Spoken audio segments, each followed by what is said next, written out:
Welcome in, boys. Good to see you. Today, we have a lot of ground to cover. Some of you have already started guessing some of the false premises we're going to be talking about. We're going to be looking at the foundations underneath feminism, not just modern, all of it, not just the version of feminism that conservatives tend to go after. We're going to look at the as much of the structure as we can. I realized a little while ago that, I've talked about the premise battle a little bit, but I haven't really taken you guys on a tour through the feminist premises. I've talked about some of them. Some of you have already guessed a few of them. We need to take a deep look, because this is where the battle is won and lost. It's with premises. I find it frustrating to watch how many men, whether it's in the manosphere or in the tradcon sphere, the conservative sphere, all these different groups that are trying to defeat feminism, I watch them do it, and they do it by trying to defeat the arguments. They try to dunk on them, make them look stupid, show how illogical and irrational they are. The problem is, the other team doesn't seem to get it. It doesn't seem to work. It doesn't seem to change anything. And that's because if you lose the premise, you lose the argument, even if your argument is logically consistent. For example, as some of you pointed out, one of the biggest premises is the power premise. That idea that power is tied to dignity. And so if you lose that battle, if you lose the battle for that premise, then the moment you start having an argument about, well, are men and women different? Are they the same? Should they be in all of the same places and doing all of the same things? Well, if you believe the premise that women need to have power and authority and all of that, well, then it doesn't matter if women are different. You as a conservative might see that difference as a reality that you need to submit to. But your opponents won't. Because of the premise, they see it as a moral obligation, a moral need for men and women to be in, for women to be in the same places and have the same titles and do the same things as men. Because if they don't, well, then they're morally degraded. So if men and women are different, that's not just a reality that you should accept and submit to. It's an obstacle to overcome, which is why the arguments never change their minds. So, Indian Christian, the situation is the same in urban Indian churches too. I'm 40 and unmarried and have been friend zoned and ghosted in all my attempts to try to work towards marriage. Yeah, it's abject. Well, that's my point. Is it's everywhere, even in places where we don't think it is, because that's another piece of the puzzle. If you look at arguments, it's a lot easier to draw dividing lines, us versus them, conservatives versus liberals, for example, atheists versus Christians, whatever. It's a lot easier to draw those battle lines and go after the opposing tribe's arguments. But once you start looking at premises, you start to realize that it's not quite so clear where those battle lines are. Because, well, wait a second, my opponents... there's this premise my opponents have accepted that I've accepted too. Whoops.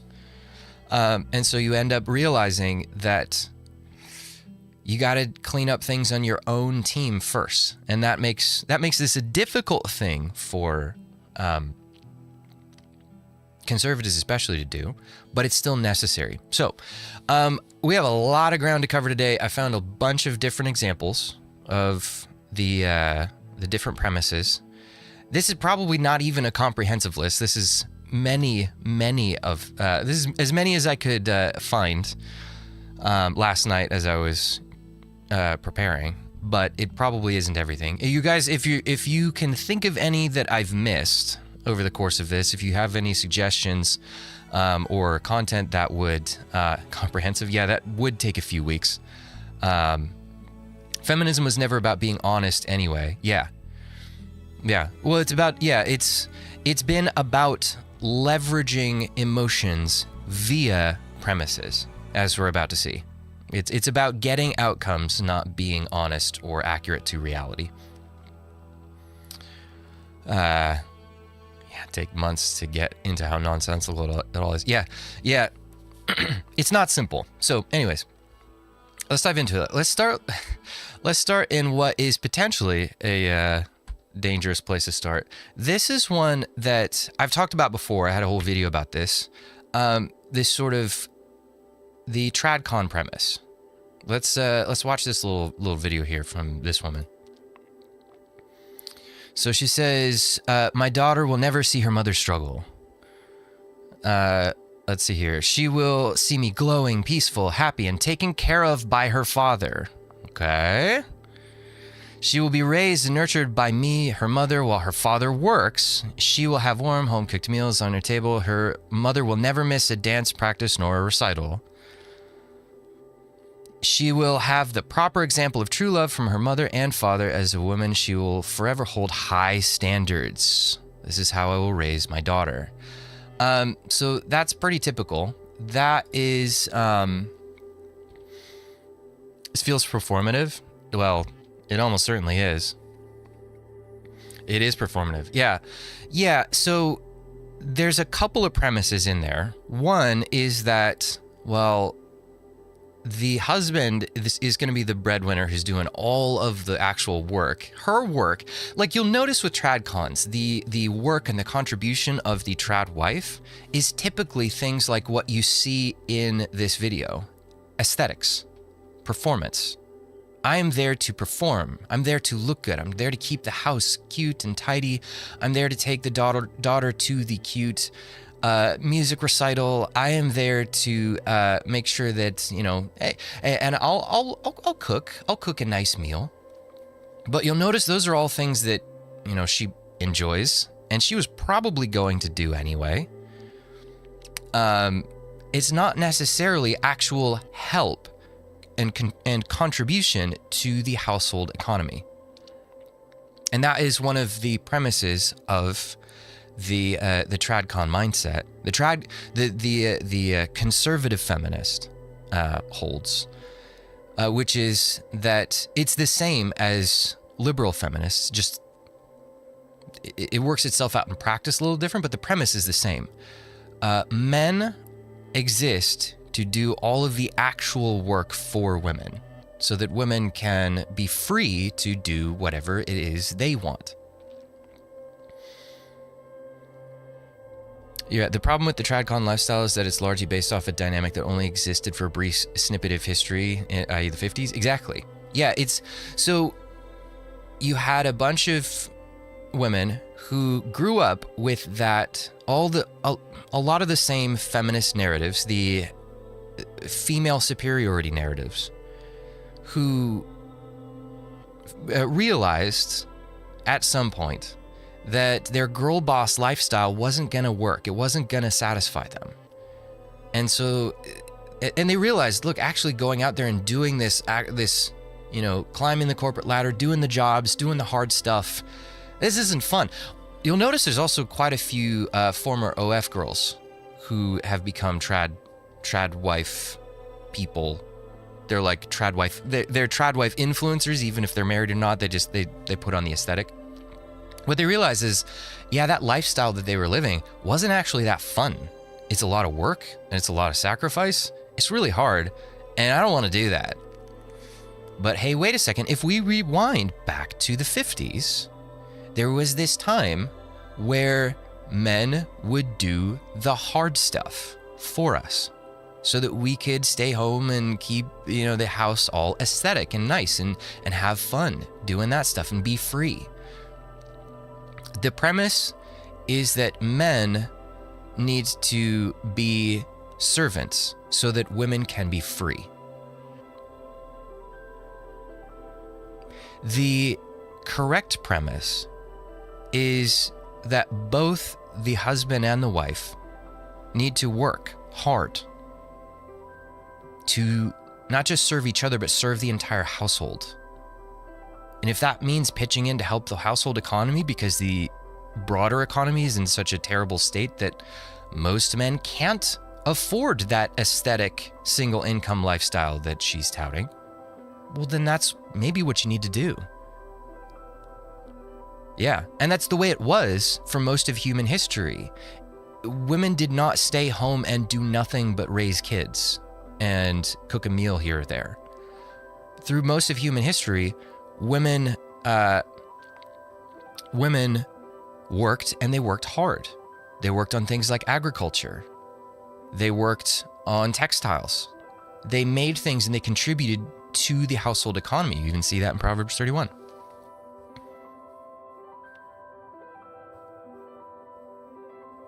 Yeah, if appliances didn't exist, women don't know how good they have it. Well, that's a big part of it. Yes, the servant leader idea. That's it. That is the premise. Men are there to serve women. They are to lead by serving so that women can be free. It is the same feminist premise in different packaging. Yeah. 1950s America was an anomaly in the grand scheme of history. The Proverbs 31 woman worked at home and sold her products produced at the marketplace. Exactly. Yeah. And that's something that tradcons don't like talking about. They don't want to deal with that part of the premise. So that is premise number one. We're going to kind of fire through these slightly quickly. Here's another more pernicious one that really gets my blood boiling whenever I see this. Women are afraid that men will sexually assault them or kill them. Men are afraid that women will laugh at them or date them for a free dinner. So we are not the same. Women are... Yeah, we're not the same, but that's not the way that we're different. I liked this comment up here. One of those fears is based in reality. The other is just delusion. No, ma'am, we are not the same. The premise here is that men are the bad ones. The Heroes Forge video on Proverbs 31 was very eye-opening. Yeah, I'll probably need to watch that one on stream at some point.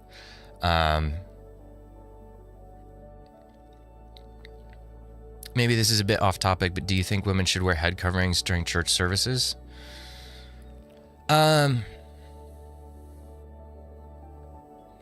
I'm unsure of how to interpret that particular passage. I've heard a few different compelling arguments for ways that for what that means. I've heard some say that head coverings meant length of hair, that women should not have short hair. And I've heard all kinds of different ways to contextualize that and what that means. That's one that I don't know enough about to have a strong feeling either way on. But if that is what that passage means and what it says, if it, kind of means what it says on the surface, then yeah. Yes, I would say that. If I could confirm that that's what that passage that you're referring to is talking about, then yes, I would affirm that. Let's see, Black Raptor. In the 50s, we were already knee-deep in feminist dogma. Most people don't recognize that yet. Well, yeah, like that's another Heroes Forge video that we watched last time. Feminism goes back. Well, you could trace it. I mean, you could trace it back all the way to female deity worship. It's been going on forever, but the modern common iteration of feminism and its current set of beliefs and structures goes back about 170 years to women like Elizabeth Cady Stanton, Victoria Woodhull. Yeah. Wrong. Oh yeah. Back to this video. So yeah. Let's see. What are you guys saying? Wrong, lady. Women have an irrational fear of men, and they've been brainwashed into believing it.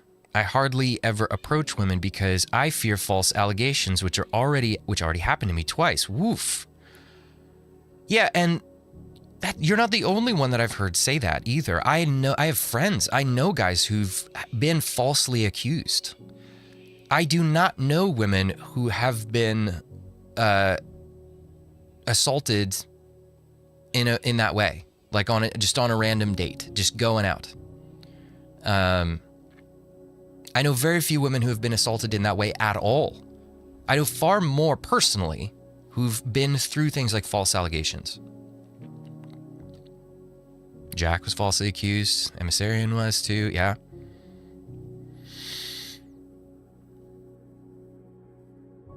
Yeah. Yeah. The premise is that men are the bad ones. Men do the actual damaging bad stuff, and they do it consistently. So we have to keep a close eye on men and what they're doing wrong. But by extension, that also typically means, as she's kind of saying here, we need to overlook what women are doing. If women are behaving in a way that's selfish or self-serving, it's not that bad compared to what the men are doing. So we should ignore it and just not pay any mind, right? That's the premise is, well, yeah, us ladies, maybe we do want to extract some resources out of you for free, but that's nowhere near as bad as what you boys are doing. So you need to just suck it up and let us have what we want. Yeah, that's the premise. By the way, the woman you're in the video you are reviewing claims to be Christian. Why am I not surprised? Does anybody? Do you have her name? I don't have her name or like at. I'd be curious to review some more of her her content, if possible. So many of these women use Christianity to hide their evil. Don't disagree.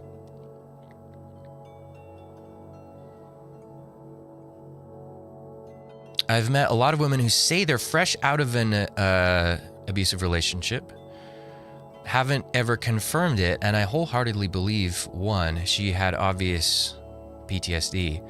Yeah, I've only ever met one who I could confirm had that happen to her. That was my wife. Name is Taylor Black. Yeah. We'll look her up later at some point. Yeah, I want to do a stream at some point where I go through Christian influencers and what a lot of these Christian ladies say and sort of expose that premise that women are better than men. Women are safer than men. Women sin less than men do. Hold on, let me write down that name before I forget.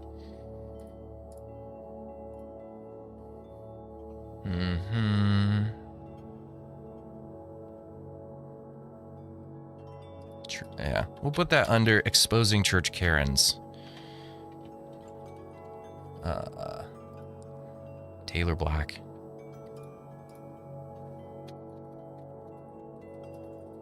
We'll look it up later and see if that's accurate. But anyways, thanks for that. The essay is not very common. It's actually is nowhere near as common as people make it out to be, especially in colleges, universities. If you dig through the stories, you'll notice there are holes. There's actually research on that. Dr. Warren Farrell is one of the premier people who's dug through the research on that. The Air Force did a study on this, and I forget what the exact numbers are, but what the Air Force did a study of women's behavior patterns to try to determine how many SA allegations were true and how many were false. And their determination, this is a government agency, their determination was that I think it was upwards of 90% are false. So that, if for source on that check, I believe it's Warren Farrell's The Myth of Male Power, or The Boy Crisis, or both, one of those. But this is not a true premise. Men are not these like roving monsters, and I may have shown you guys this before, but this is kind of what the data actually says about it. If you go on a date with a man, he is 16 times more likely to go home and hurt himself after the date than hurt you. I see a lot of women on TikTok, young women, talking about they don't date anymore. Abuse to a woman is a man requiring her to act. Abuse is accountability. Oh, yeah. I have, thanks for reminding me, I have an example of that. It's this picture right here. So I came across this. So this person, this woman, Audrey, I guess is her name, is saying, when men say they want to hold women accountable, what I hear is hold women to the wall by their throat. Woof. Yeah, so this is another premise that we can get into this in a second. But these two premises are tied together. Men are bad, they're vile monsters who are dangerous. Therefore, we can't take their calls for female accountability seriously. Men are bad, so we need to deflect attention away from what women are doing. What I hear is literally how women process things. You say things, yeah, that's a great point. A lot of times you say things and they don't take the words that you say at face value. You say something and they hear you saying something completely different. Makes me question women's qualifications to take on male roles. Because to take on male roles, you need to be able to take things at face value and stay grounded in reality, stay emotionally cool. Ladies, if you're going to do that, if you're going to reinterpret what men are saying, that's probably not a great behavior for that context, right? Those roles that you want to take from men. Feminism in churches is a global issue. It's not an issue just USA or India or Western Europe only. It's almost everywhere in the global church. Global fertility rates are falling, including church fertility rates. That's true. Yeah, it is everywhere. That's one of those reasons why I'm not as sold on the whole, passport bro, go somewhere else and get a woman thing. Is I don't think women are as different across the globe as guys are hoping they are. There's possibly some merit to it. Some cultures, you might have culture. Yeah, it's not like 100% the same everywhere in the world. It's not distributed actually 100% evenly. There are more and less feminist places in the world, but the idea that you're going to go anywhere and escape it completely is a bit far-fetched in my mind.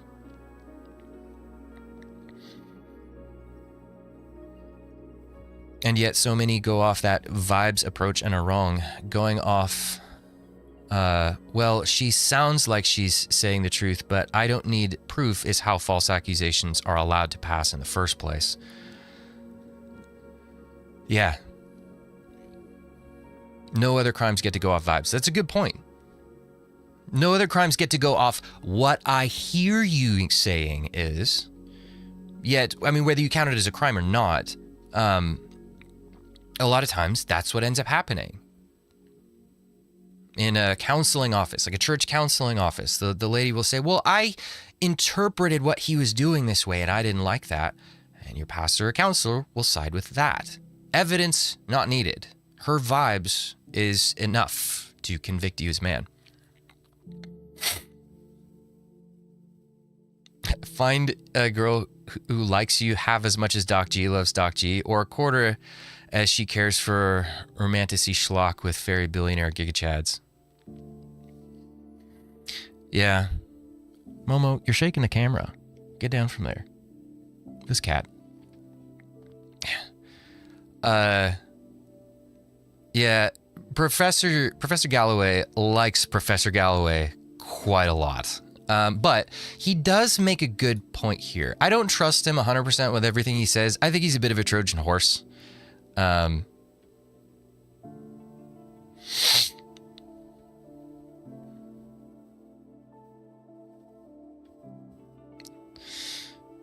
the Bible states that your feelings are valid. I'm not sure what you're referring to there. Because of the very real threat of being unalived, which is murdered by men. Yes. 2,500 women are murdered by men each year in America. Big problem. By the way, 70% of the time it's someone they know. That's still a huge problem. Oh, yeah, this is a good point. I found a girl from a less feminist place, and I'm shaping how she I'm assuming sees things by discussing issues and feminist opinions with her. I want her to be able to reject bad ideas and ways of thinking. Well, that's something that I would argue we should be doing with women in general everywhere. Yeah, because look, people are going to interpret that as some kind of manipulation, that you're brainwashing her, you're manipulating her, you're controlling her in some way. But the reality is someone is brainwashing you. There's a pastor I used to know who said this really cheesy thing. He's like, when people would accuse him of being brainwashed, he would say, well, at least I know who's washing my brain. You know? The idea that no one is going to influence your thinking but you is a total fallacy. It's another false premise. Hey, great, we're bringing out even more of them. False premises everywhere. Yeah, it is not wrong for you to try to take control of the filters that she's seeing the world through. Because if you don't, as you know, if you're a husband, if you don't take control of that with your wife and your kids and in your household, the world will take control of those lenses for you. It's not as if it's just like, oh, if you don't do it, well, then that puts her in the driver's seat and she can be in control and have total perfect autonomy and all of that. It doesn't work like that. So, yeah. The fact that women don't feel safe around men in a lot of our cities is a huge problem. And I don't want to in any way diminish that as an issue we still need to face. But let's look at the data. If you go on a date with a man, he is 16 times more likely to go home and hurt himself after the date than hurt you. The woman is 4 times more likely to get hurt on the car ride over or choke during the meal. So this notion that men are this predatory, violent species in America roaming looking for opportunities to hurt women is a little bit just not that accurate. A little and bit. Also, there's It's so not much close. anger across the progressive and some elements of the female community towards men because they feel as if they've been abused for so long. It's just the heat of... Yeah, well, there's that word, feel. They feel that they've been abused. And why do they feel that way? Well, one of you guys mentioned it earlier. Telling a woman what to do or telling her what she should do is counted as abuse. Holding her accountable, like we saw, is counted as abuse. Her receiving consequences for her behaviors, that's abuse.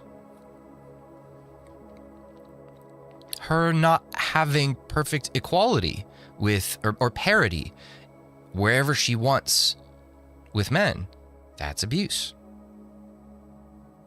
This is what I'm saying. If you lose these premises, if you lose those premise battles, those premises live in her subconscious and generate these feelings, this anger, this resentment towards men.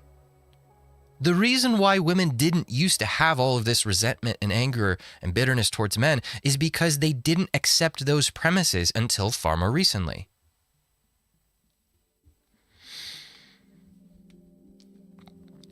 I had a girl ghost me, coming back 10 months, claiming the excuse of fear. She was probably feeding me a crab burger, but either way, none of it justifies her ghosting. Yeah.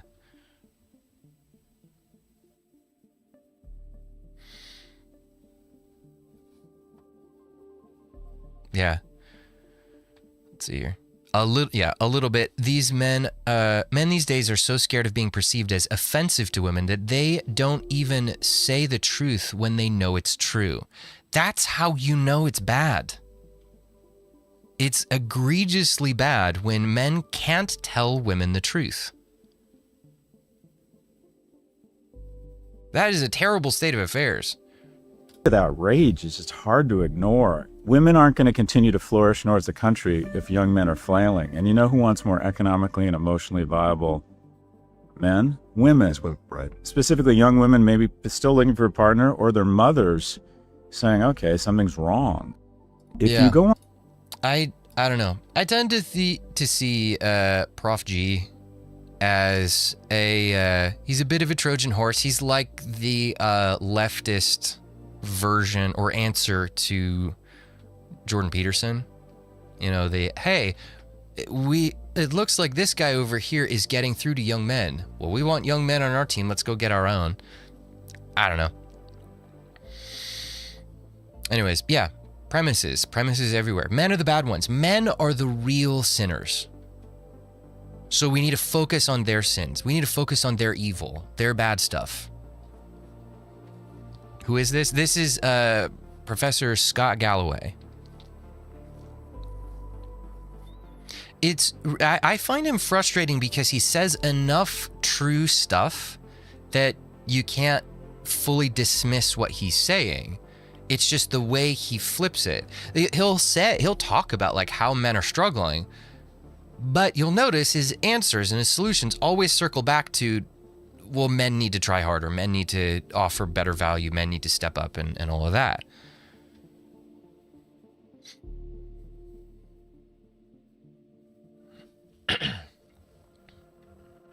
Yeah. So, no, it's not true. It's a totally false premise. Men are not like worse sinners than women. They sin differently. There was a phrase that Pastor Josh Howardson used that I thought was good.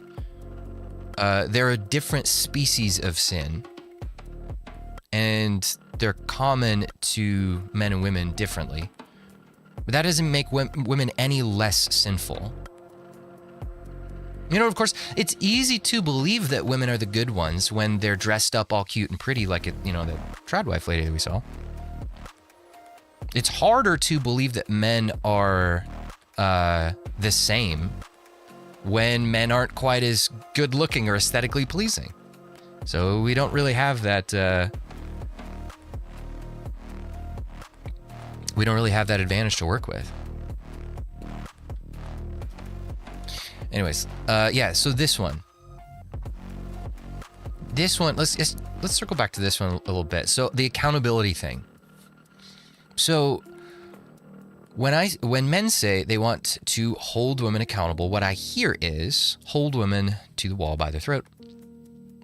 Completely false premise. It's reframing things in an irrational, unreasonable way to deflect attention away from women's behavior. That's what it is. But this is a premise that a lot of people accept unconsciously. And I think that's a lot of the reason why I've seen so much pushback to the stuff that I say. Even though I think I'm being perfectly reasonable. I think. I'm trying to make my conclusions based on logic, evidence, reason, scripture, all that stuff. And I show my work as much as I possibly can. And yet I get guys, especially the guys in the apologia sphere, the apologia Christian YouTubers, they despise me. And I think this is part of the reason why. When they hear guys like me saying, hey, we need to slow down on telling the men what they got to do, and we need to maybe speed up a bit on holding women accountable for their species of sin, they hate it because this is what they see in their minds. They see this picture in their mind when I say hold women accountable of retribution and fury and evil being done to women. They see oppression. White knight syndrome. Yeah, exactly. It is.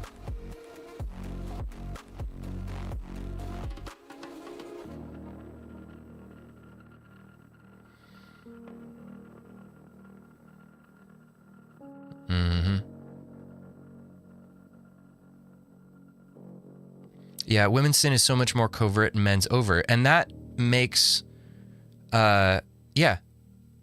That's exactly it. Yeah, it's obvious when men sin. It's big, it's loud, it's brash, it's explosive a lot of the time. Because men don't fear retribution quite as much. We tend to have this unconscious sense that we can hold our own. Women, being the weaker vessel, don't have that.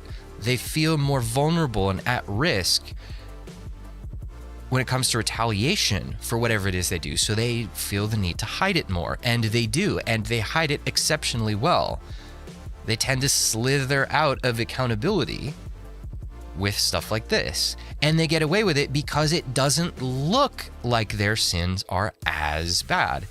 Even though frequently they're out there. Look, those false accusations a lot of these guys in the chat are talking about, those can be life-ruining.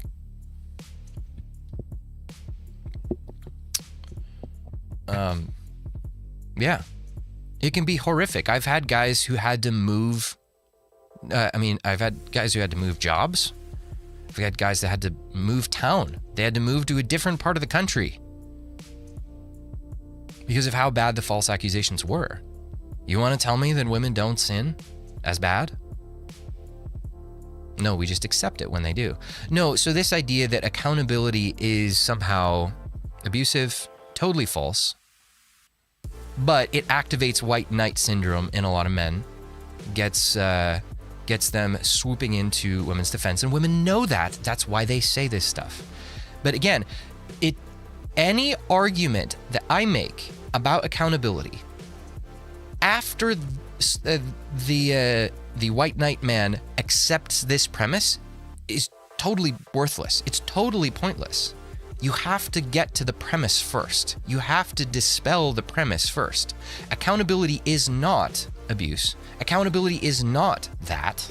It is not anything like what she's intentionally envisioning. Accountability is actually very healthy for you. We recognize that with men. That's one of the reasons why we hold them accountable so strongly. It makes men into better people. It would make women into better people too. It is actually the most loving thing you can do for that person, right? Bringing them back to repentance, showing them the error of their ways and their sin, helping them to repent. That's good for a person. It's good for them in this life and it's good for them eternally.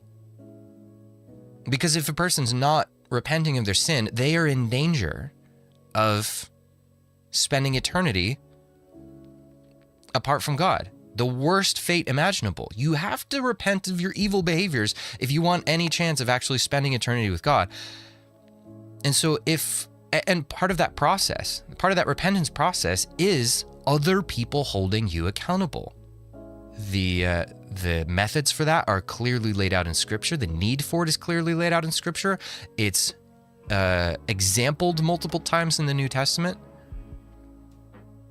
If you don't do that, you just let people do whatever they want, they deteriorate.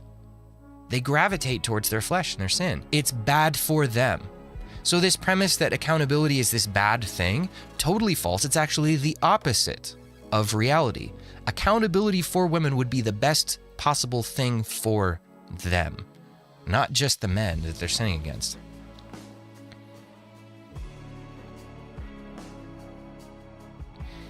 Effective Purpose, Lungs of Faith, Paul Elam, Peter Wright, This is Shaw, Heroes Forge, excellent resources for men. I appreciate all you're doing for Christian men and men in general. Keep on. We will try our best. We will all try our best. Yeah. Those are guys that I've talked to. Some of them I respect them a lot. So yeah, keep supporting those guys, and they will keep supporting you and looking out for you. But Matt, there's three things will fall into if they don't repent publicly to the church, to the pastor. One is fornication, going to unwanted pregnancy, STDs, and worse, HIV. Yeah, it's not, well, yeah, I think I get your point. It's not just eternal problems. For women, if you just let them go, if you don't hold them accountable, there are very real earthly consequences for them if if they don't change their ways and leave their sin behind. So many of those accusations are just women who regret sleeping with guys and all of a sudden, it's my body, my choice. That was one of the things that they found in that Air Force report that I mentioned. That there was this consistent pattern where women would get into a sexual situation with a man and then later regret it. I think it was that Air Force report. I know it was from Warren Farrell's book, the same book where he talks about that. But that was one of the things he found in the research, was that women would consistently regret getting into a situation with a man and go, oopsies. A lot of times it was saving face. It wasn't so much that she, it wasn't just regret. It was that she felt shame for it. She felt ashamed of it, and especially once it became public knowledge, and she didn't want people to know that she had slept with or done stuff with that particular guy. So she tried to cover that shame by saying, hey, I didn't actually consent to it. You say Apologia despises you, people still pay attention to them? Apologia who? Well, guys like, we've talked about John Dirks, that video that I'm still prepping a response to his video. The Ruslands and those guys. Those guys have huge audiences. Their audiences are bigger than mine, considerably bigger than mine. So there's people paying attention to them. Ray, my pastor said something that gave me hope for my church. He said that women should not surround themselves with men because godly men don't find it attractive. We were reading Ruth. That's true. Yeah, ladies, don't put yourself in that situation where you're proving to the men that what you want is male validation. Yeah, the girls that are just constantly hanging around the guys, there's a reason they're doing that. They like that male validation. And by the way, guys, that's not a thing that stops when you get married, when you start dating. It just oftentimes just moves into the shadows.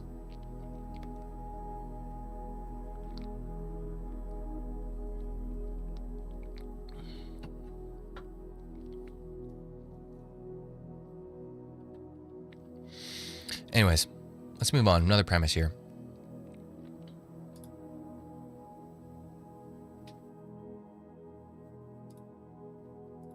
That a man cheats on a woman, I think he's gonna hear that a man cheats on a woman, I think he's absolutely trash and he can't be redeemed. Why do I feel like there's a but coming? Because there is. But when I hear that a woman cheats on a man, then I want to know what he did wrong. And some of you are still wondering why the phrase 100 women versus accountability is actually a thing. I'm gonna hear that a man cheats on a woman, I Yeah. think he's This is more of that same genre. Men are the ones who do bad things, even when the behavior is the same. That's how powerful this premise is. Even when they're doing exactly the same thing. This is how we know that it's a completely false premise. It's a false allegation entirely from the start. The goalpost moves depending on who it is. Whenever you see a goalpost move, you're watching the person reveal what their actual goal was. Their goal wasn't like accountability for men. Their goal was to restrict men, to get them punished, to get retribution on men. Because if the goal was just, hey, cheaters need to be held accountable for it, well, then you should apply that same standard to women. But you don't. By moving that goalpost, the moment a woman does the exact same thing, you're revealing what your actual goal was. I'll always hold cheating from either is abhorrent, but they're not equal. A woman cheating is always worse. The risks are substantially higher. That's an interesting take. I hadn't heard that before. In a safety sense, yes, it is significantly more dangerous to a woman for her to cheat, to go outside of her household. Because what if the guy she's cheating with, what if she decides, hey, no, and that guy's not so into that no?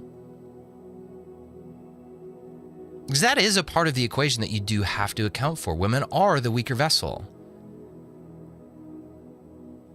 And then you end up in this totally messy place where, you don't know if she's saying, oh, well, he forced me and all of that to get out of that cheating engagement, or if she's using that as an excuse. You don't know. Yeah, it isn't the same because the dynamics aren't the same because men and women aren't the same. I think, yes, you're correct. Morally, they are the same, but practically they work themselves out differently.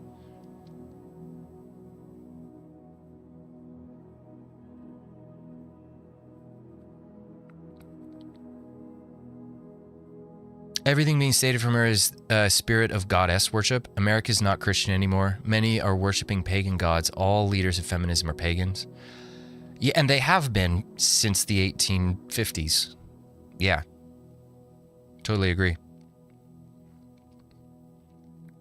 Have you ever seen the movie The First Wives Club? A group of women deliberately destroying their bad husbands. Does anyone think this kind of movie would be made the other way around? No, it wouldn't. There is a, no, there was a TV show that was the reverse of that, but women were still the victims. It was a TV show, I think it was in the early 2000s, called The Starter Wife. It was this woman who married this up-and-coming actor, I believe it was. And the premise was that this actor bro only married her so that he could gain legitimacy.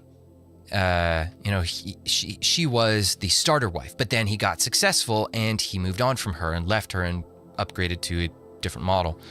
Yeah,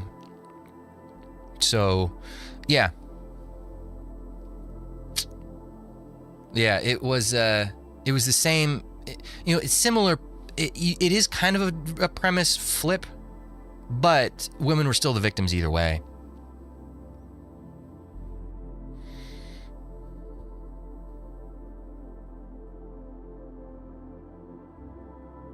Yeah. Sounds like Wolf of Wall Street, something like that. Yeah. Anyways, that's enough on that one. Let's move on. Let's see, what was this one about? There's very large-scale surveys that were done in the 70s, and then in the 90s, and then again in the early 2000s. Mm-hmm. So the first one that came out was called The Paradox of Female Happiness, where when they surveyed women all over the West, what their satisfaction levels were, a ton of different metrics were used. In the 70s, pretty good, pretty happy. By the time we get to the 90s and they repeat the survey, women are declining in happiness in the places that they have the most freedom, the most egalitarian society. So the places where women have the most equality are the places where we see them not only reporting that they have higher levels of unhappiness, but also we see a rise in alcoholism, depression, anxiety, prescription drug use. Every metric they look at, women are reporting that they are less happy. Yep. What's the biggest thing you hate about women? Ew, yeah. Yeah. So that's another premise, that women need everything they ask for in order to be happy. It's this idea that your quality of life is tied to things like autonomy, personal choice, authority, control, leadership. There's I was looking at a particular church's statement or a position paper on women in ministry. And one of the phrases that they used was that, look, this is a complementarian church that supposedly, that does not support women being pastors and things like that. However, their position was essentially, but we still want women to be in every other leadership capacity that we can get them into. And one of their reasons for that was they used this phrase, We want women to be able to flourish. So there's this assumed premise there that women being able, that there's this assumed premise that leadership is tied to flourishing.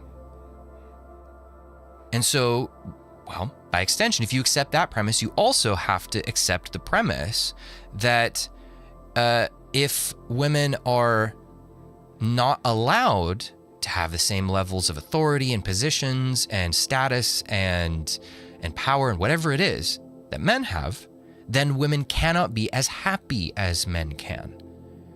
And yet we see in the actual data that premise is false. None of those things that women said they wanted, that they said would make them happy, actually have. And by the way, I did find that study. I have it saved somewhere. It's real. She's not making that up.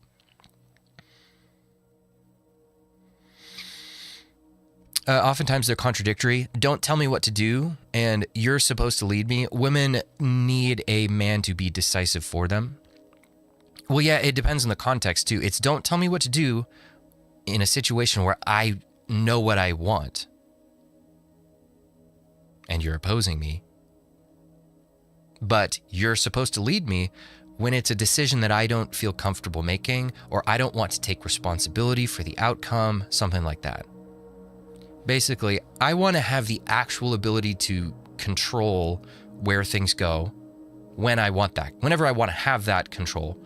But I don't want to have the obligation to use it all the time or to make all the decisions myself. I want to be able to pick and choose where I lead and what decisions get made. Based on what's beneficial for me and based on responsibility, consequences for those decisions, that type of thing. Yeah, lead me when I want to be led. Exactly. Yeah. Lead when I agree, but never if I disagree. That's another good way to phrase it. Yeah. But yeah, the premise underneath that is women need these things to be happy. And if you don't support women having all of these, not just the same rights as men, but extra rights that men don't, because let's be real, there are more laws on the books protecting women from hearing things that they don't want to hear in the workplace than there are laws on the books protecting men from threats to their life on in the workplace. So it's not even that women have equal rights at this point, they have extra rights. But their premise is they need to have that. And if you oppose that, you are opposing women's happiness. How dare you? You're a bad man. Premise is false. The data's in. It does not work like that. We gave women everything they wanted and more, and they're not happy. So no, you are not actually the bad man if you say, hey, women, you need some restraints. You need some limitations placed on you. Turns out, actually, if you want to thrive, restraints and limitations are a load-bearing wall. It's part of the house. It's part of the construction. Everybody has them. Even us as men, we live inside of hierarchical structures. We have to submit to our bosses, to our church leaders. To a degree, we have to submit to God, ultimately. None of us are outside and totally free. None of us even belong to ourselves. As men, we were bought with a price. That's what it says in the New Testament. We were bought with for I am not my own, but I was bought with a price.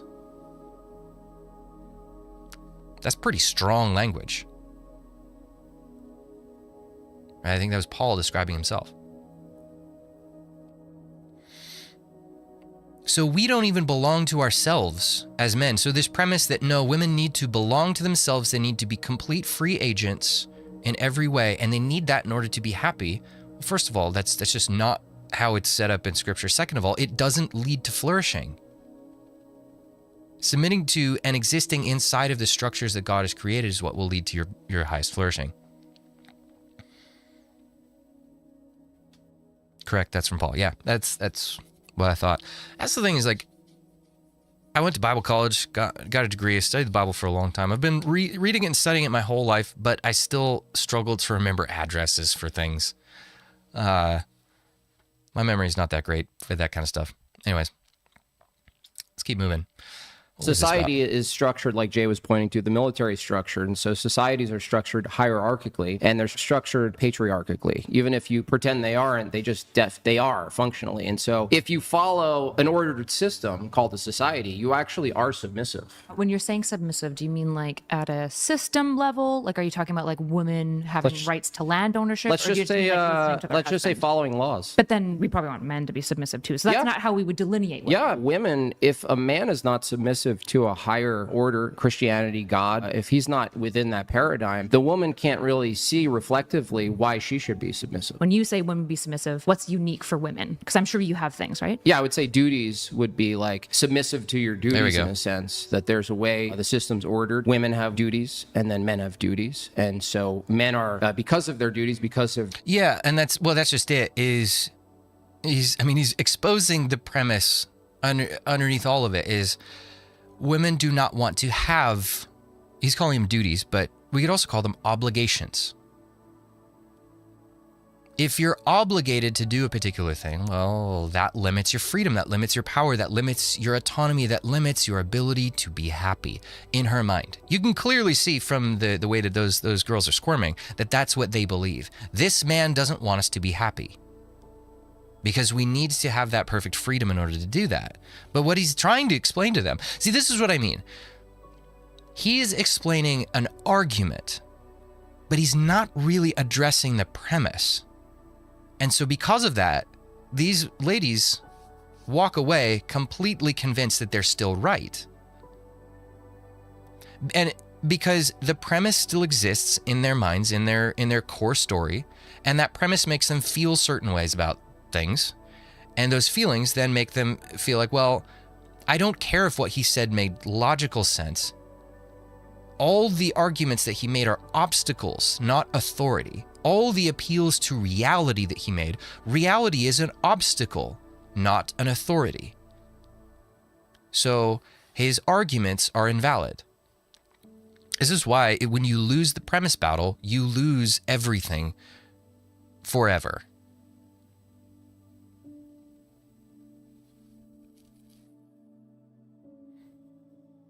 Their biology, because of their nature, they assume these duties are actually informed by their nature, and the women's duties are informed by their nature. It's actually the best way to optimize both natures of the man and women. Women cheating worse because paternity fraud, higher infection risk than men, introducing risky, dangerous men into family dynamic, family destruction. Yeah. Yeah, paternity fraud, that's a big one. Let's see here. Higher risk of infection from, I don't know about that. If that's true, that's interesting. Yeah, that would be big. Big if true.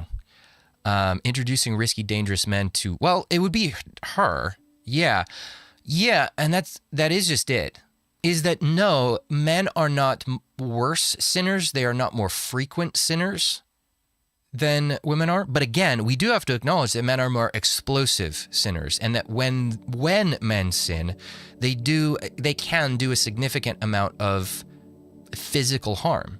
So if you're introducing another man into your family dynamic, what happens when the new man starts to get jealous or something? He might, go on a rampage. I'm sure we may have seen some body cams and true crime stories about that exact scenario. So yeah, I could see that would be more dangerous. Now that's not to say that women who get into cheating relationships can't be dangerous too. They tend to do their dangerous stuff in more covert ways, like through poison and things like that. My wife, she loves true crime, like all of them seem to. And that's a pretty common theme in a lot of those true crime stories, is that women tend to poison. I actually interviewed a guy whose wife tried multiple times to poison him. So yeah, there is danger on both sides, but I get where you're coming from. It can be more dangerous in a few dimensions. Yeah. Men and women are ontologically equal in sin. Yeah.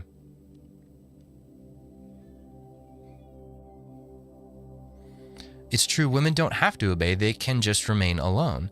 True-ish, yeah. Well, that's part of it, is like, look, if you're gonna they want to get married so that they can have access to men's resources, but not have to submit to their obligations and their duties. They don't want to have to submit to the man, submit to their obligations to him. And so, yeah, by framing things like her duties as oppression and some type of evil, she gets to get out of them, but still get what she wants from men. So just staying alone, yes, you're right, she could do that, but then she wouldn't get to have access to those resources she wants. Thanks for giving me a new fear, my future wife poisoning me. Well, I wasn't trying to, but look, that just is true. It just has happened. I don't know. I've talked to guys that's just what happens to them.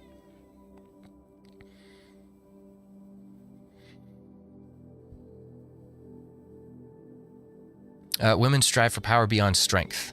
It's part of that. Your will be contrary. Genesis 3:16. It's why they like magic too. That's interesting, because they believe it gives them power beyond strength. Yeah, it's a way to oppose the strength of men.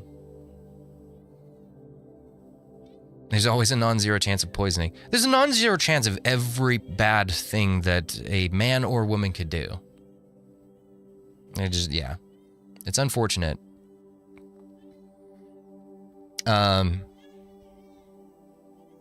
We're 3 gens deep, lack of accountability. Yeah. Yep. That's where the occult feminism started. Yeah, and that does seem to be a big part of it. Yeah, it was, it's not a coincidence that so many early feminists were into magic and the occult and astral projection and speaking to spirits and things like that. There's a power there. I tend to believe that those spirits are real creatures and real beings, and so it's not it is a real power. So...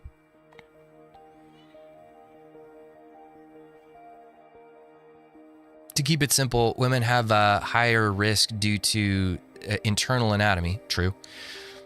The men they cheat with have high partner counts with low use of protection. Yeah, they're exposing themselves to a lot. Yeah.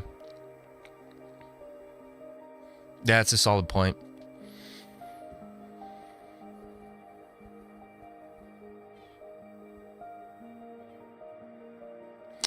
Don't forget they were into blood sacrifices too. Yeah, and seances.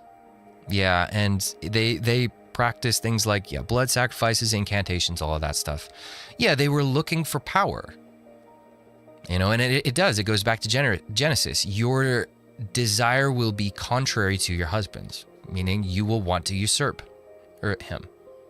Or your desire will be contrary to the man. Yeah, so, and we see that culture-wide. It isn't just husbands and wives. It is women want to usurp men writ large, everywhere. It's scary and not something you should mess with at all. Satan will use whatever he can use to make you walk away from God and or never give you the chance. Yeah. Yeah, this is dangerous stuff that those women were dabbling with. And it's concerning that so few conservative feminists today realize what they're agreeing with when they accept these premises.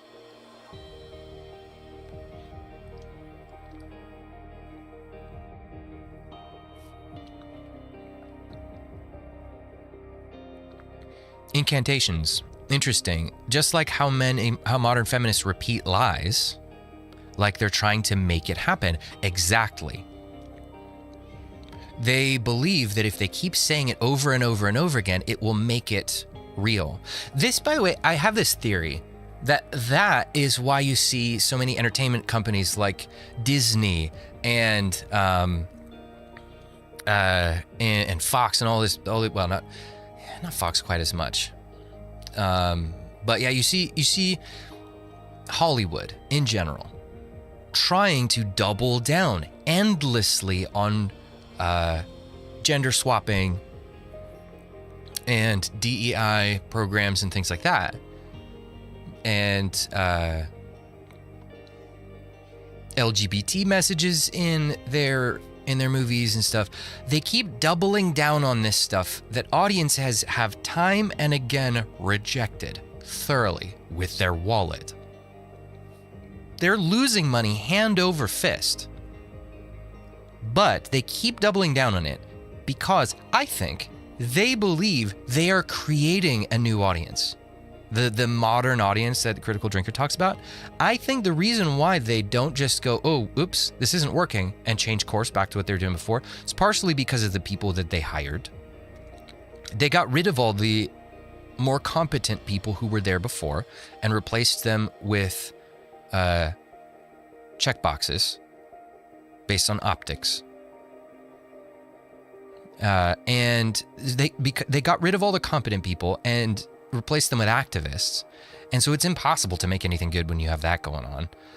You don't have talent there to make good products anymore. You have ideologues who only believe it's morally correct to make one type of message and one type of content, one type of movie. That's a problem. The reason why they won't get rid of those people and just go, oh, whoops, let's bring back the old crew, is because they are also ideologues. They genuinely believe that if they keep repeating these same ideas over and over and over again, it will make it real. If they keep repeating the message, then younger people will develop a taste for it. They will start to want it. And so they believe they are speaking the modern audience into existence. And so they don't view the box office woes that they're experiencing as evidence that they've done something wrong. They see it as growing pains that they just need to push through. And it's the same thing with that is broadly how feminists operate. Oh, well, women aren't happy yet. But the truth is an obstacle, not an authority. If the stats say that women are less happy now that they have more freedom and autonomy and authority and status and power and wealth, okay, that stat is an obstacle. We got to figure out how to pump those numbers back up. And so maybe if we just keep doubling down and repeating these lies, eventually we'll make it real.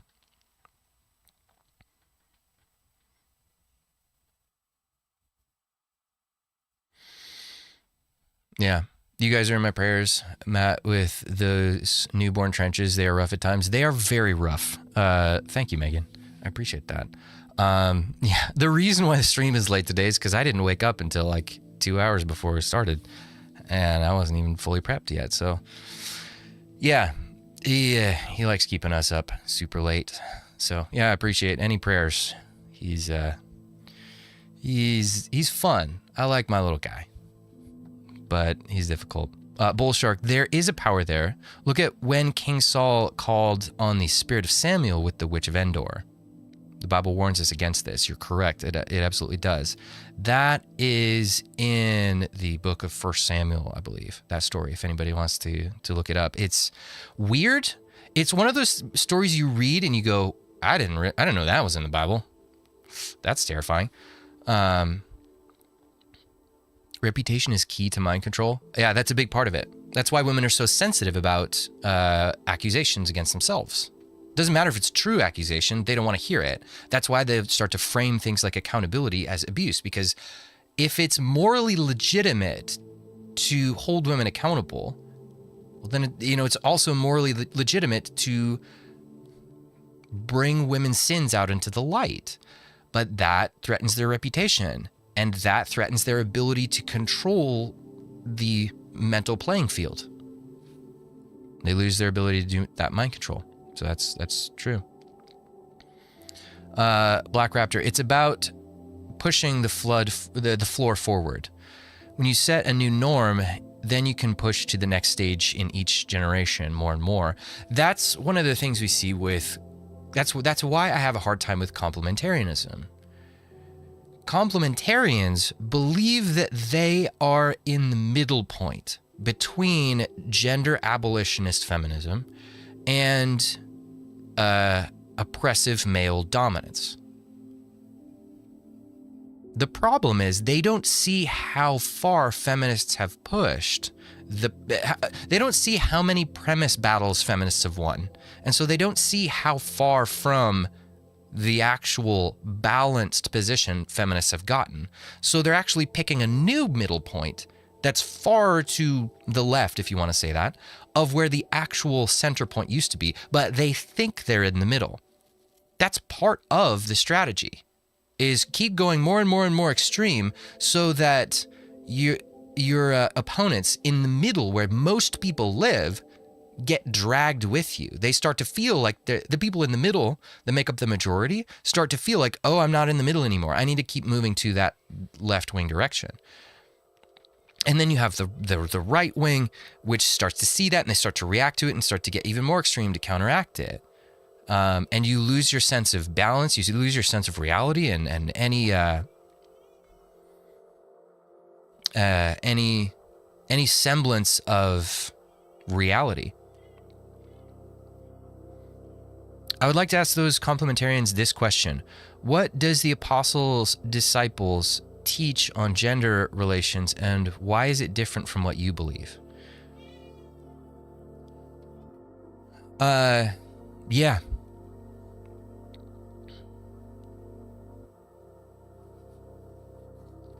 It's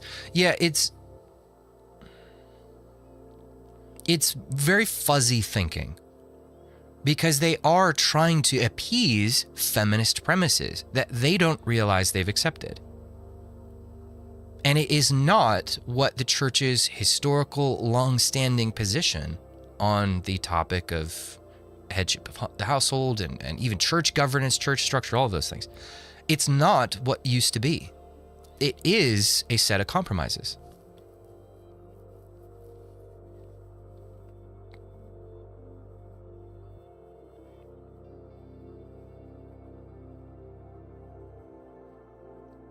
Yeah. Say you are the number 1 and I am the number 10. We compromise on number 5. Now we come back later. The new end is 1 and 5. Now the middle is 3. Continue ad nauseum. Compromise leads to destruction. Yeah. That's why Winston Churchill said, appeasement is like feeding the alligator and hoping that it eats you last.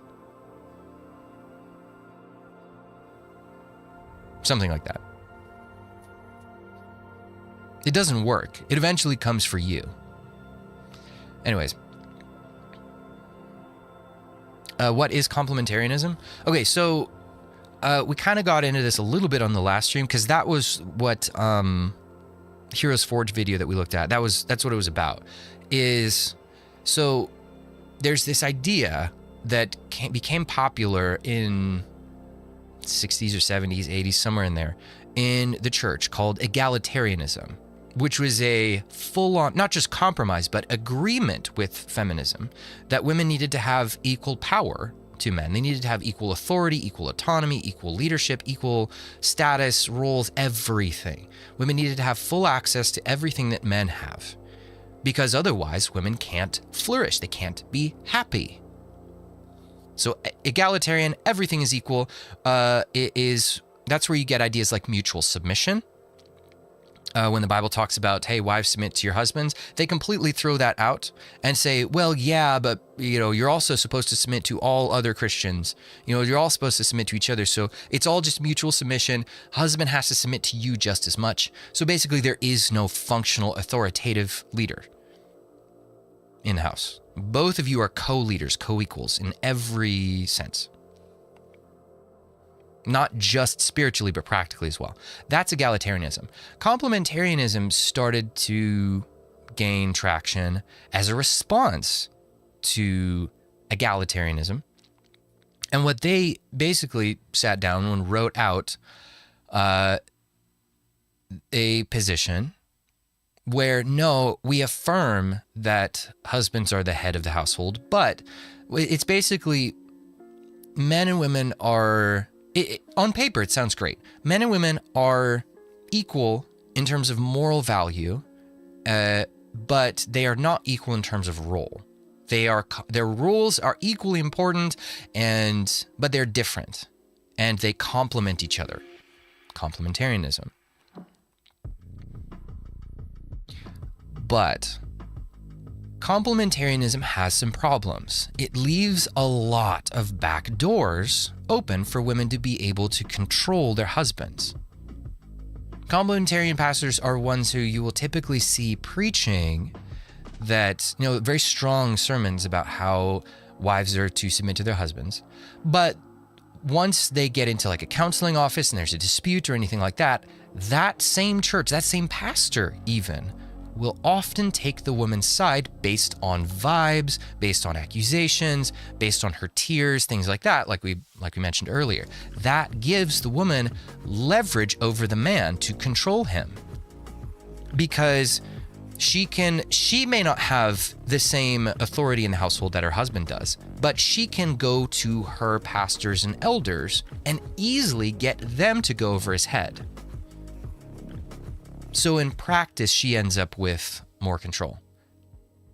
It also allows plenty of space for women to win premise battles like these and the verbal games. It allows women to win verbal battles and like that Kate Willett video we looked at a bit ago, concept creep. Like we just saw, redefining words like abuse to mean things like accountability or hey, she can, the word controlling, things like that, manipulative. Words start to get used in places where they shouldn't. And that can then give women leverage. They don't oppose those things in any real sense. So complementarians talk a good game, but boots on the ground, they don't actually live it out. In when there's disputes or in any strong way.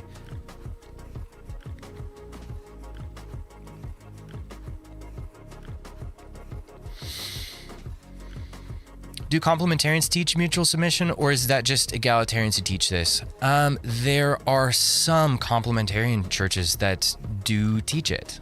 It's very confusing. It's a very muddled state of affairs. Most complementarians don't teach mutual submission. They do teach male headship.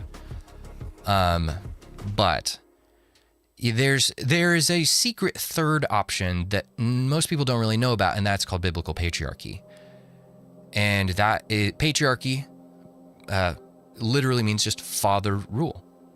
The father rules over the household. And yeah. So that is we looked at that a bit last time. So you guys can go check out the last live stream if you want to see that. Anyways, let's move on. Oh, this is an interesting one. So yeah. Stupid. Or is it? I don't know if you guys can hear that, but she's saying this to that Sabrina Carpenter song where the man-child one. She's like, stupid, or is it slow? So the premise here is that it's okay for women to do this, to call the femisphere is okay. When women have grievances, it's okay for them to vent whatever emotions they want. It's okay for them to bash men. It's okay for them to do whatever they want too. Anybody that opposes me doing whatever, because she's talking about reading smut here, anybody that opposes me doing whatever I want to do, they're a bad person and they're stupid. And it's okay for me to call them stupid. It's okay for them, that's okay for me to do. The premise underneath this is that women's grievances are real, men's are not. If her husband doesn't want her reading that particular smutty pornographic material, his grievance is not legitimate. This is part of the feminist premise that goes even deeper and even farther back than that. This is the that oppression narrative, right? It's a follow-on from the other premises of power and control. The belief is that because men had power over women, and women need power to flourish and to be happy, even though that doesn't actually work, because men had so much power for so long, men now owe it to women. They now have a moral debt to women, just across the board. So if men have grievances, their grievances are invalidated by the debt that they owe to women because of their prior oppression. Women's grievances, no matter how small or ridiculous or stupid, are all to be accepted immediately because women are owed reparations for their oppression, and that's a form of reparations. So, and women's disgust towards men, their hatred of men, their misandry, all of those things are totally valid because men did bad things by oppressing women for so long. And so women have a right to vent their frustration now. You can't stop them. And so you see stuff like this. You see a whole femisphere that is far darker and far more powerful than the manosphere. It's far more pervasive too. It's far more effective. Right? We've seen those stats. Women's attitudes towards men are far more negative than men's are towards women. So, but those come from these premises. You guys did bad stuff to us for a long time by hogging all the power. Now you owe us emotional reparations. So we get to do whatever we want to you. We get to say whatever we want to you. We get to call you whatever we want. Our grievances are right and correct, and yours are not. You can't say anything in return for whatever we do to you. Your grievances are invalid.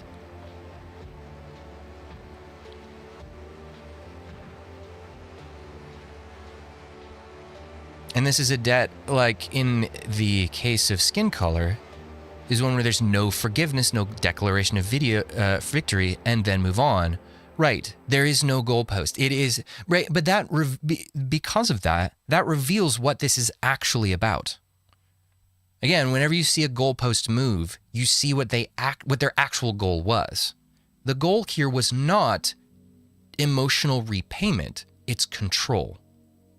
That's why it never ends. That's why there's no end game, no end point. That's why they're never satisfied. It doesn't matter if a man does pay those emotional reparations, if he apologizes profusely and lets the woman walk on her, lets her do whatever she wants to him, lets her call him whatever names, lets her call him stupid and slow, whatever she wants to. It's never enough. There's never a moment where you go, okay, you paid the bill. We can move on now and just forget about it. Because that's not what it's about. It's not about the repayment. It's about using that as leverage over you to control you. So, I thought that was an interesting premise. Let's see what's next.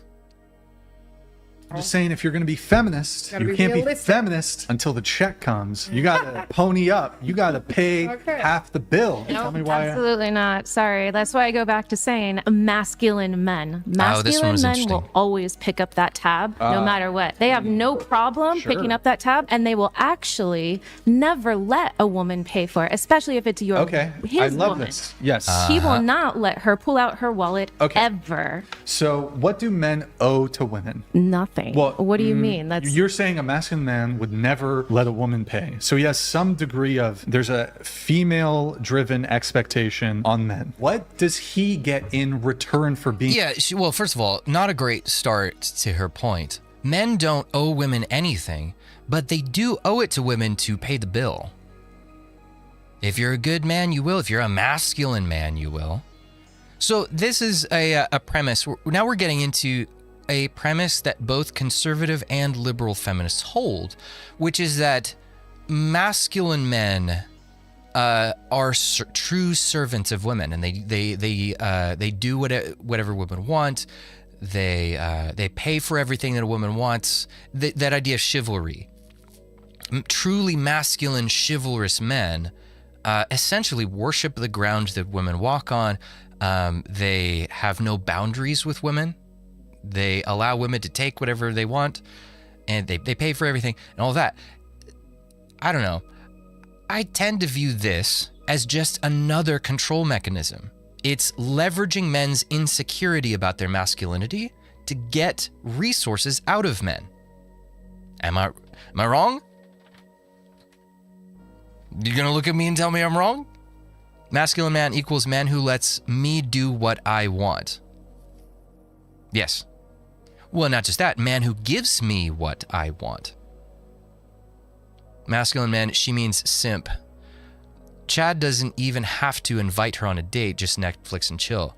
Well, and that's another part of it too, is there's different rules depending on what kind of man you are.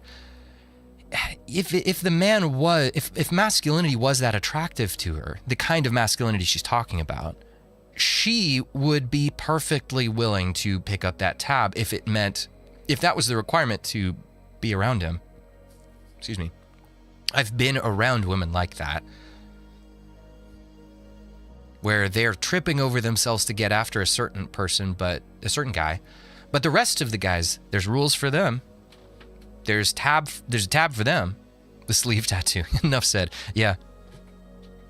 Right, she's already kind of told us what her thoughts on the matter are.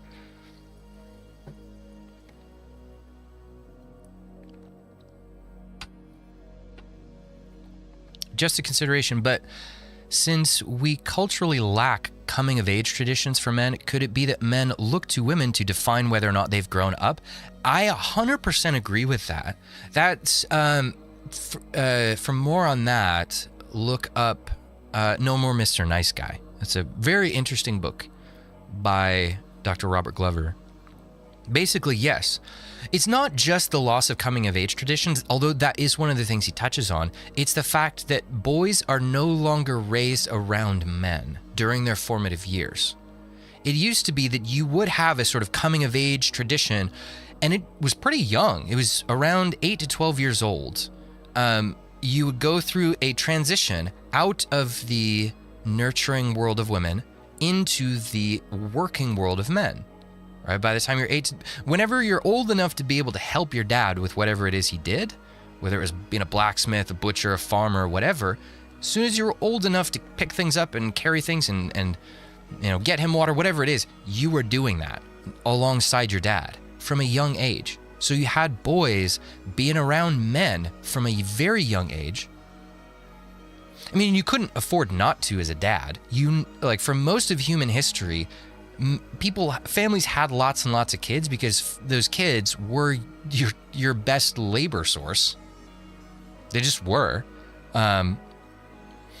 Oh no, it's child labor laws. Oh, you're such a bad person. That's exploitation of children. Well, it's what they needed to do to survive. If they just let their kids loaf around until they were 18, they would have died. So the rules were different back when the survival needs were different. So there's that.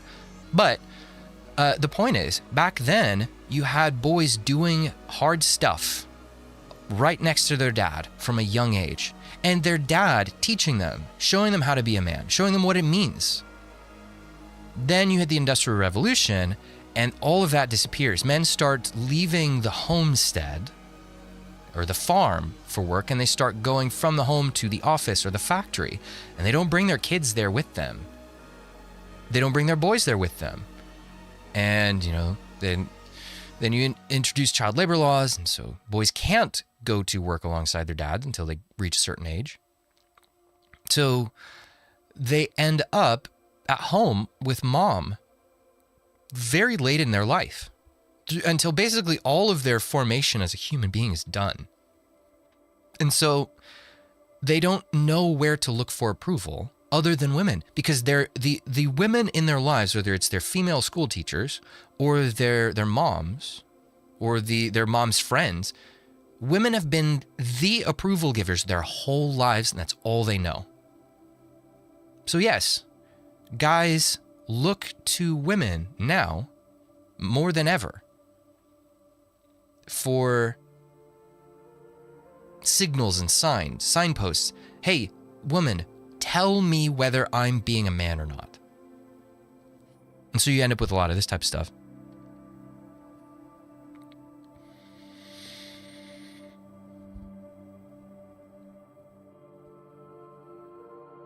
Yeah, nowadays I see other guys my age in my 20s who are still children. Well, we got to ask ourselves the question, who raised them to be that way? Was it the men? Or was it the moms?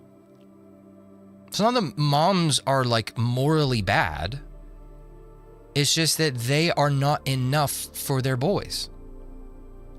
Sorry, moms, you cannot teach your boys how to be men. They need men to show them how to be men. Right now, a lot of boys don't have that, and they never do. And then they reach that age where they've exited their formational years, and they don't have the tools to be masculine, to be confident, to know who they are without a woman's approval, to know what's right without a woman's approval. And so they go through life struggling to figure out what's right to do, what will work, what doesn't. And they flounder and fail at a lot of the things that they want to do in life. But then conservatives come and bring this hammer down on them of, you guys aren't trying hard enough. That's the problem. You need to step up. It's like, well, you nerfed them from the time they were kids. You didn't let them be around men and anywhere near enough. And now you want to blame them for not being good enough men.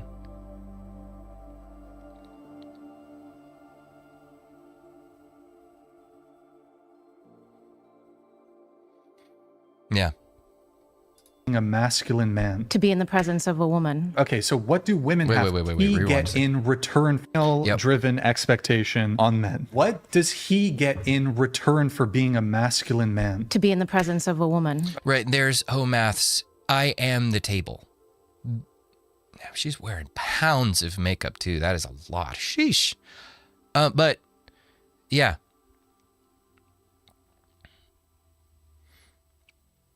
Bring your daughter to work today. Bring your daughters to work today. Yeah. Dad would probably do discipline a little differently than mom would. Probably. That's the other thing is girls need their dads too. Let's not discount that. But yeah, that's another pernicious premise. Women are the value just because they exist. Men have to show their value with what they do. Even conservatives, tradcons, conservative Christians believe this feminist premise. It's romanticism. We've talked about that before.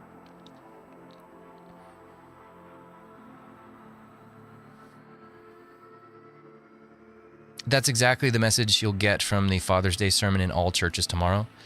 I'm really hoping it'll be a little better than that at my church. Rolo's back. Hey, Rolo.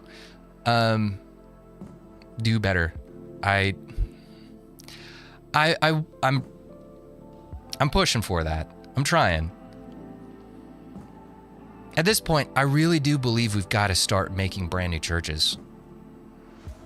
Just plant new ones.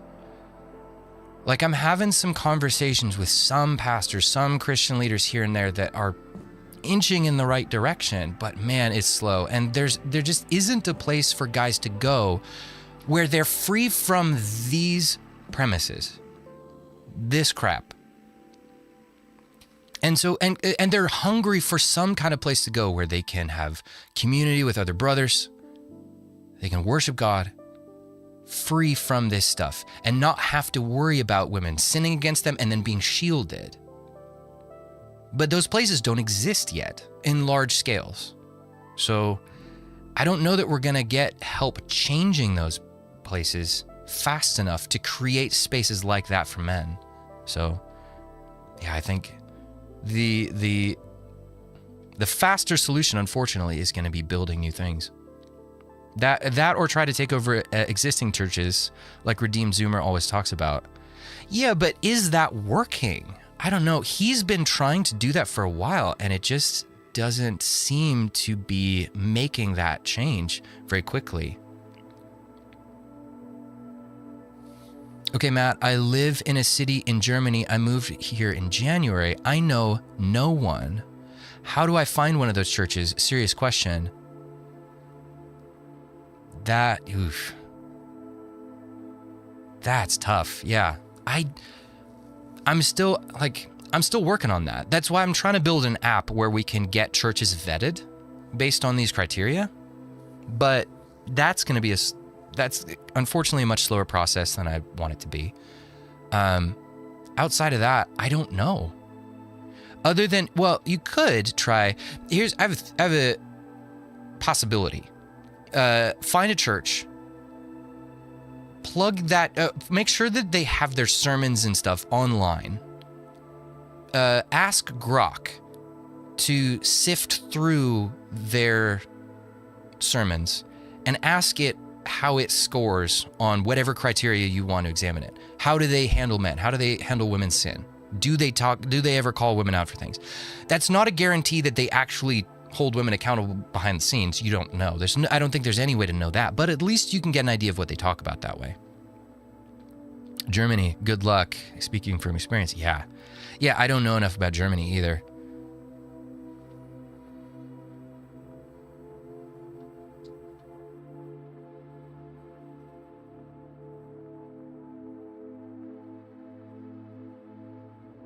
Yeah. Yeah, it's going to be really tough to escape these premises. Okay, so what do women have to do? What is a woman's duty? Oh, yeah, that's true. First century churches met in homes. That is true. That was something that Dr. Edgington mentioned when I talked to him. He believes the way forward isn't like huge new building-based churches. It's house churches. Guys getting together and meeting up with each other. That's why I'm trying to do things like building the Discord community and things like that. I want to get a big enough community of guys talking to each other online that they can start to locate each other in the real world and start just meeting in each other's houses like you used to do in the early church.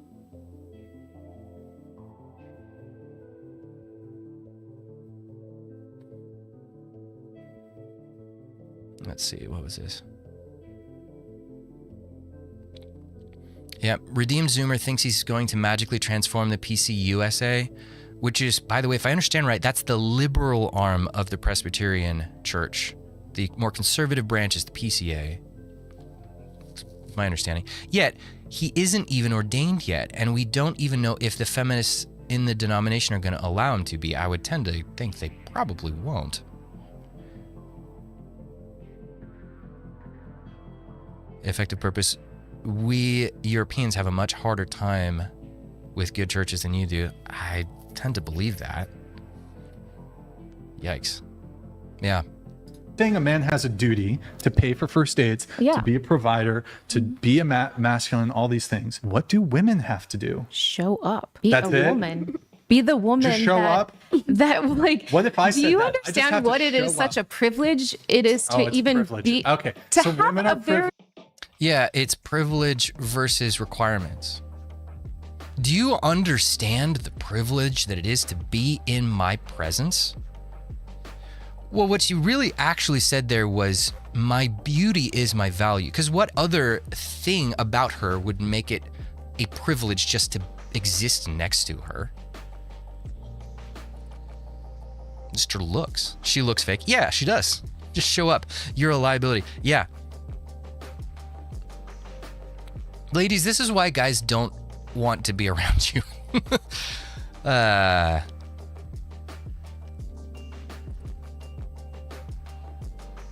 energy. Well, and I'm sure that's what they would say. Yeah, that her energy and her vibes just make it so that, it's a privilege just for you to absorb her cosmic energy.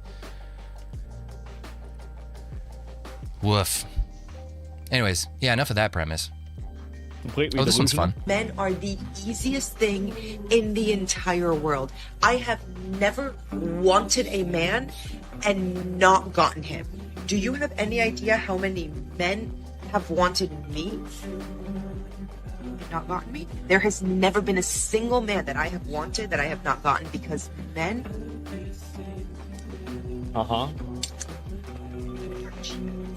And that brings me to one single question. So how great. many of those men are still with you?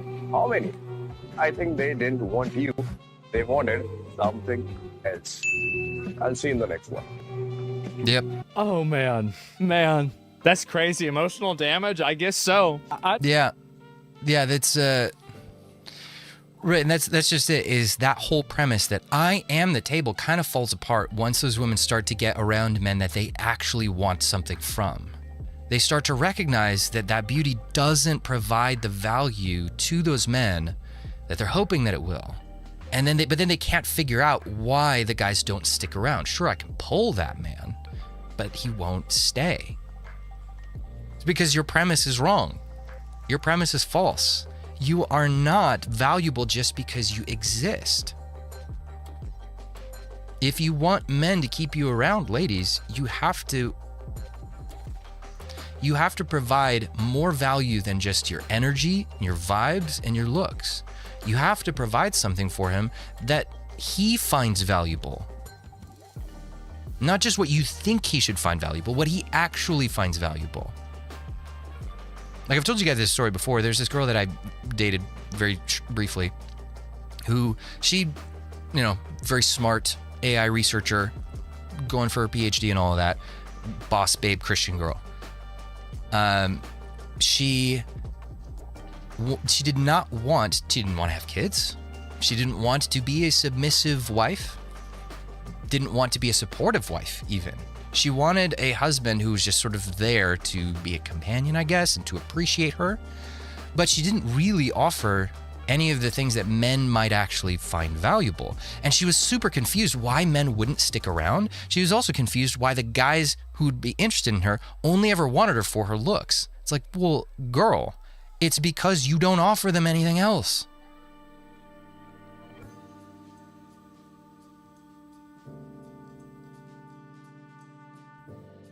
What happened to her? I don't know. I kind of confronted her on some of that stuff, and she had a bit of a mental breakdown. And yeah, I was just sort of like, all right, you do your thing, you figure yourself out. Maybe contact me again someday if you ever do stabilize. She never did. So no, we didn't keep in touch. She won't be fixed till Jesus returns. At this point, there's no way to fix this. Well, it's kind of what I pointed her to, is like, look, you've got some stuff that you need to get right with God. And she acknowledged that. And she was like, yeah, you're right. She just didn't want to actually do it. And so she was very torn, and it was a whole thing. I don't know how it turned out. So I just, lost track of her. Did she ever spend the money she made with her career on a man? If not, why should he care? She actually did. She actually did buy me food, which was funny. And she bought me gifts and things. Maybe she was trying to do that to prove that she was worth more than just her looks. I don't know. But it's like, look, no, I was trying to explain to her. It's like, no, hey, for me as a man, if I'm going to be with a woman, I want to be with a woman who I can be an actual companion with, who appreciates my whole person, who appreciates what I do, and is going to support me in what I do, support me in my mission. And if I'm going to be with a woman, I want to be with someone who I want the whole person, not just bits and pieces. That's a bit of a struggle. So, yeah. Yes, but yeah, women are the table, but the table isn't enough to get the men that they actually want to stick around. And again, a lot of conservative feminists tend to accept that premise. Women are the value. That's why, you have your Dave Ramsey's telling that guy, hey, you got to pay up, pony up, pay off this woman's $90,000 worth of debt for her. And you're a bad man if you don't. Because in his mind, as he said himself, you're a princess and you deserve more than this.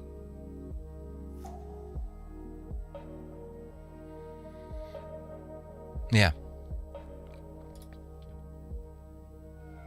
Every time the girls need help with something, we're expected to come running. But every time we need help with something, there's always an excuse. I have their location. Let's see what bullshit they come up with this time. Call Nikki first. She's at her boyfriend's. Hello? Are you around? I need your help picking up the... I'm in class. It's about a sorry. Since when is class held in your boyfriend's living room? Fuck you. Whoa. Linda is at the bagel store. Hello? Linda, I'm in a meeting and it's running late. Can you please pick up the dogs for me? I can't. I'm all the way out in Nassau County getting my nails done. Did you get cream cheese or butter on your nails? What? Admit you're at the bagel store! Are you stalking me? Notice how she didn't deny it. Yeah, you're instantly the bad guy for noticing what she did. It's right here. Let's just go. Hello? Sorry to do this to you, but I'm running late. Can you please pick up the dog? No, I can't. I'm at the doctor's office. That's weird. Your location's coming up at HomeSense. I was there earlier. Sometimes. Oh, yeah, it's lag. The bullshit. Yeah. I would never in a Right. million years teach my girls that they have to grow up. Oh, we'll get to this one in a second. But yeah, that's a fun premise. Yeah, men are disposable. Men, and there's actually a better look at this that Alexander Grace does. I don't think we'll watch this whole thing because it's kind of long, but he gets into exactly the reason why women think they are the table. Because these premises are like, there's a map to them. They all connect. There's a cause and effect to them. One, leads to two more, and two more spawn out of each of those. They're all connected. And so that premise that women are the table it's tied to the premise that men are disposable. They don't have value.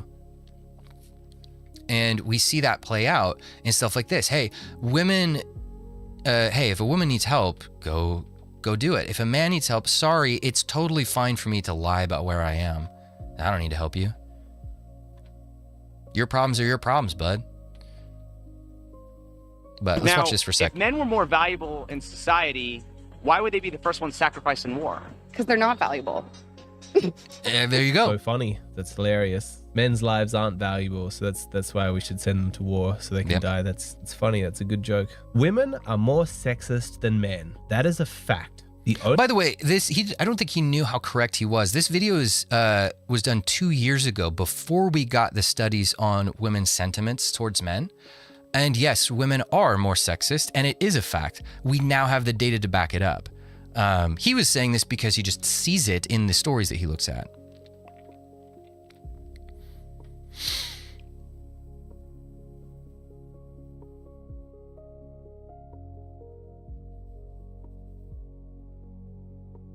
Yeah.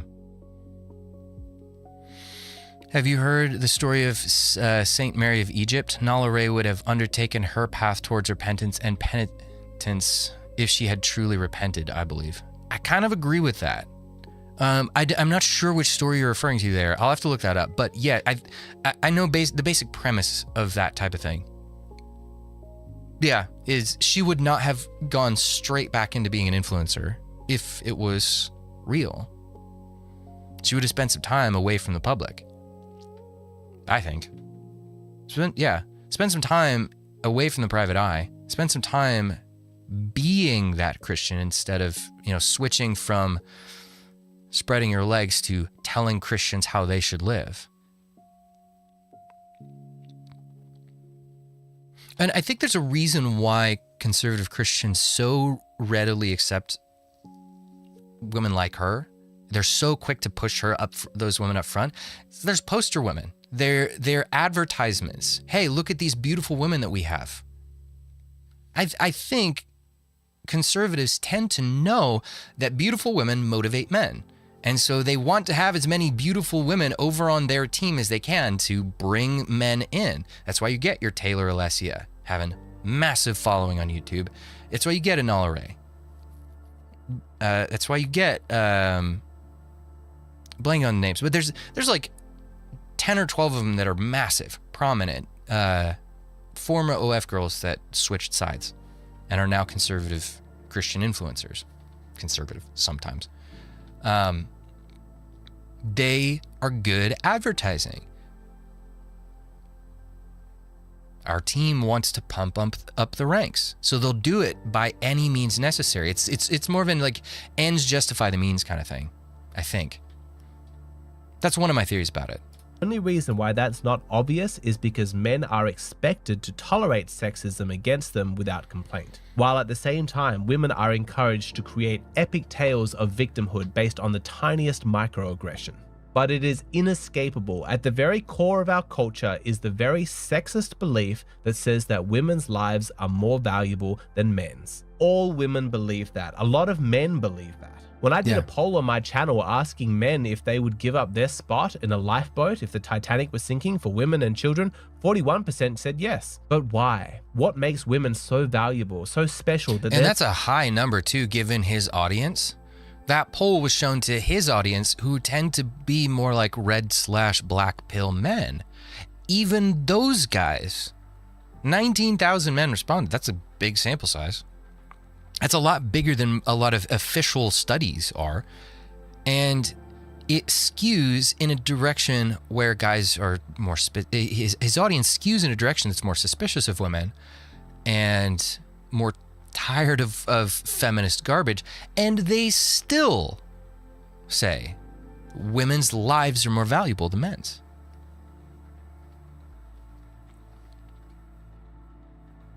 lives are worth more than men's. Let's ask them. Are women more valuable than men? Yes. Why? Why?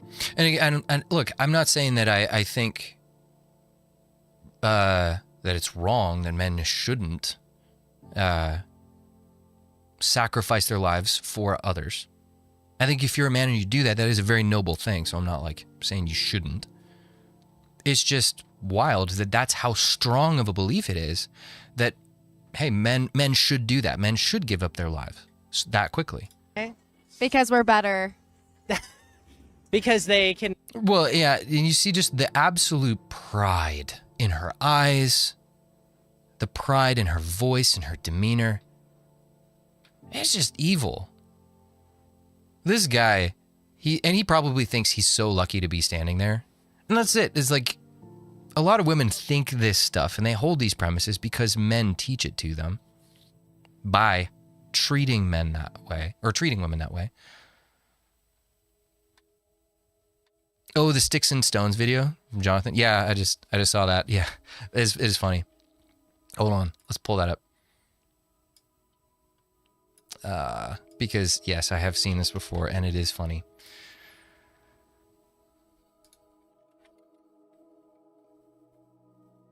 Really have a right to be treated respectfully. We are unfortunately running out of time, but Peter, I just want to get one final thought from you. Are there words that are used to describe men that offend you? Not particularly, and if there are some I don't like, I certainly wouldn't want them banned. But it always goes back to that old adage: sticks and stones may break my bones, but there will always be something to offend a feminist. Peter Lloyd. No, that's just obnoxious. Peter Lloyd, That's so funny. And he just drops that bomb, smiles, and walks away. So good. I always wonder what people mean by need when they say men need women or women need men. That's a good point, Waffle Nut. Yeah. Waffle Nut. I always thought it was Waffle Nut for a long time. Sorry, bro. Waffle Nut. Yeah. Yeah, that's a good point. What do we mean when we say need? Men need women, women need men. Well, it's not the same thing. Men's needs, well, at least if you talk about men's needs versus women's needs are treated as actual needs, while men's needs are treated as optional, as options. Oh, well, you don't need it to survive, that type of thing. Anyways, yeah. Give birth to children, and we can't. Because we give birth. And without women, you wouldn't be able to have kids. I mean, without men, you wouldn't be able to have kids, technically. This is so confusing, though, because so many of these women are like, well, I don't want to be just a baby factory. And they view motherhood as an oppression against them because it restricts their freedom. Power is dignity and value. Being a mom restricts my freedom. It really does. You're tied to this little kid. And it constantly needs, actually needs things from you.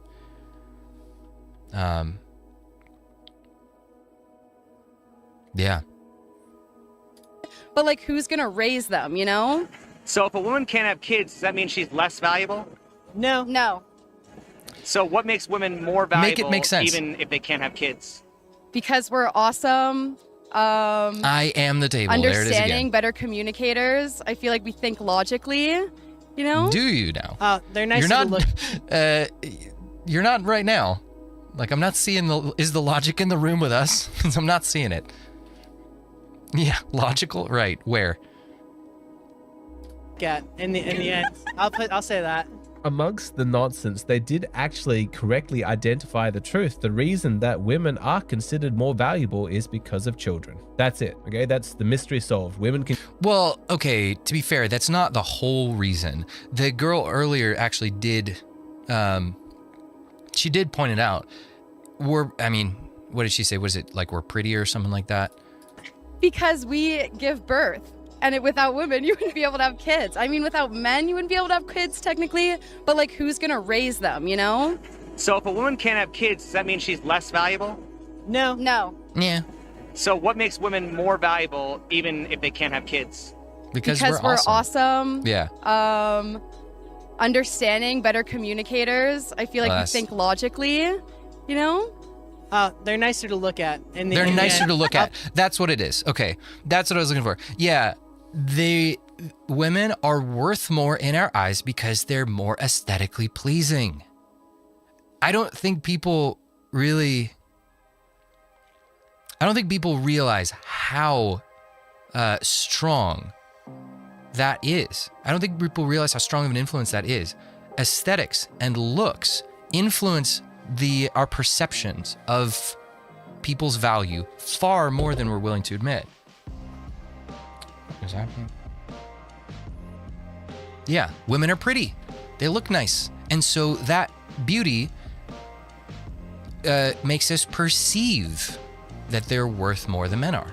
Men are kind of gross. A lot of the times they're kind of ugly. Like this dude, let's just say he could present himself better.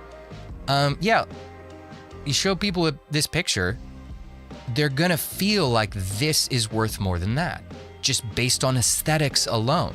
Now, yeah, in an actual sense, in a real world sense, yes, being able to have children is an incredibly valuable thing. Right, women are terrible communicators. Well, see, you could say that because you're a woman.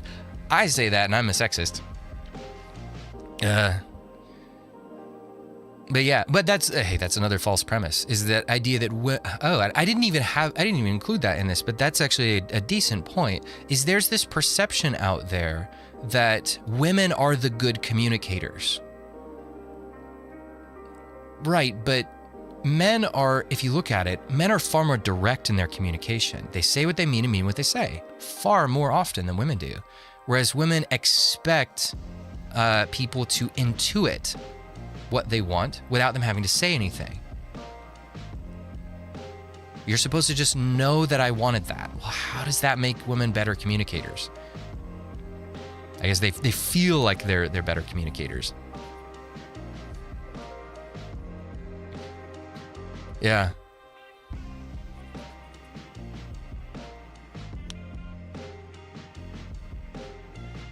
I'd argue that men are better communicators, able to get the message across in faster manners, far more effective and better. And also clarity too. We talk too much and bloat up the communication we try to convey. Yeah, there's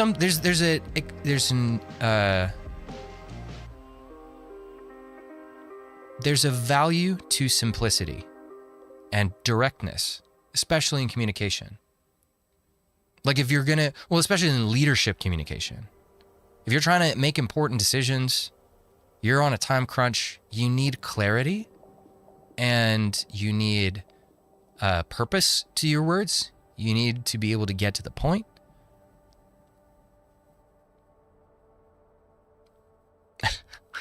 What do you mean by that? I'm just kidding. Yeah, that's funny. Right. Yeah, if you're constantly obfuscating things, you're trying to talk around a point, you're scared of telling the direct truth because you're afraid of retaliation, that type of thing, it hinders communication, makes it harder.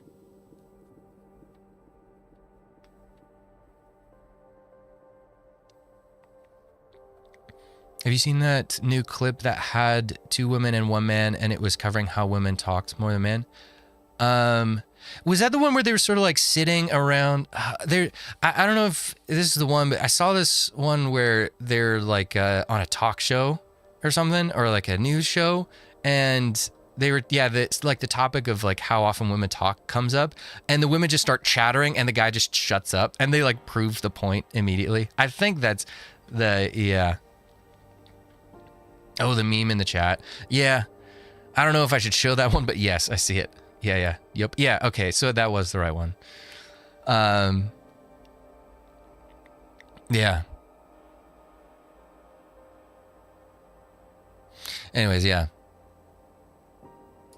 I'll say that. Reminder that the reason that they are considered so special is because of children. That's Right. it. Without that, you've got nothing. The more accurate way to say it is that children are special. You know, as a biological species, we highly value our continuation, passing on our genes to the next generation. That's one of our strongest instincts. That's why we value children so much. But you see there that women are not special, children are special. Women just get the benefit of spillover specialness because they're the ones that create children. Interesting. I wonder if that is something women are insecure about. I wonder if maybe some of this like insistence that no, we are inherently valuable. We don't need to put in effort anywhere to produce value like men do. We just are valuable. I wonder if that comes from a type of insecurity as well. That maybe women realize that a lot of what people consider to be special about them actually comes from their children. And they don't like that. They want their specialness to be about them. I mean, it's not to say that women aren't valuable. There is a value there because they do bear and nurture children. And you can't have those children that, you know, those special children without women. So there is a value there. It's not that there's nothing. Yeah.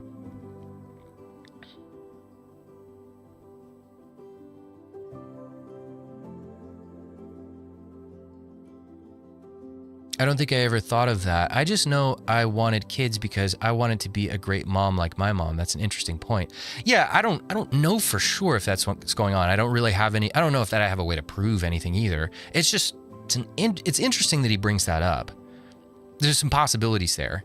And yeah, I don't know. There's so much of this, it's subconscious. None of these ladies, by the way, are saying any of what they're saying because they're consciously processing the premises, they're consciously processing the ideas. They're reacting to what they feel. And so I think what he's trying to draw out is a reaction to subconscious desires and motivations and things like that. So if that is going on, then yeah, it would be something under the surface. It wouldn't be quite as obvious. So I don't know. That could be an interesting line of investigation to look into and see if that's true. See if there's something to that. The women are so prideful about their value because they're actually insecure. That would make sense. A lot of expressions of pride are actually covers for insecurity a lot of the time. But modern women have forgotten that it's children that gives them their claim to specialness. Without that, they're not special at all. You saw it. Yeah, which is so weird, again, that a lot of these women don't want to have children. Well, we're special because we can have kids, but we don't want to have kids. So you're just gonna not do the thing that makes you special? Right, and that's why they so quickly say, well, if a woman can't have kids, is she less valuable? No, she's just as valuable as any other woman.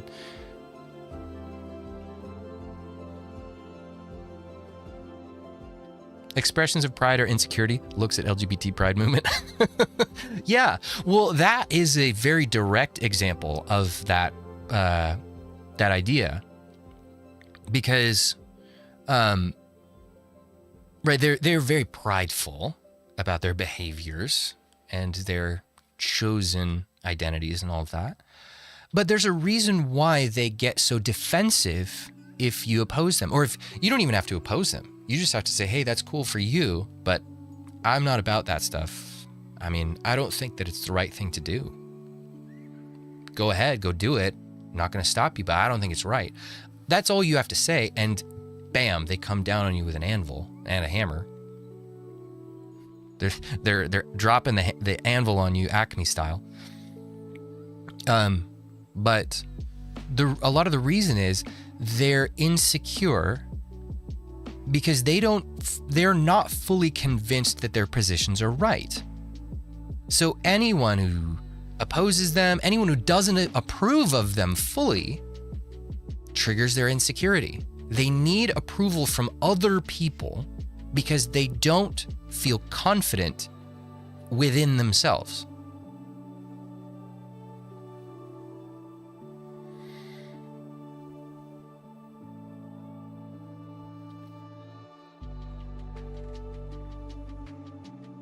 Yeah. If all men were whisked away, society is gone in a month. If all women were whisked away, society is only gone when there aren't enough men to keep going. Something like that. Yeah. Yeah, because men are the ones that,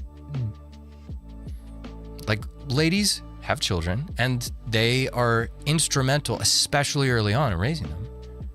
But if you don't have men, you don't have any infrastructure, you don't have any society, you don't have any tools or weapons to defend yourself from predators, you don't have shelters to protect yourself from the elements, you have nothing. You don't survive. Right? Women have the children that keep the human race going. Men keep those children alive and help them to thrive.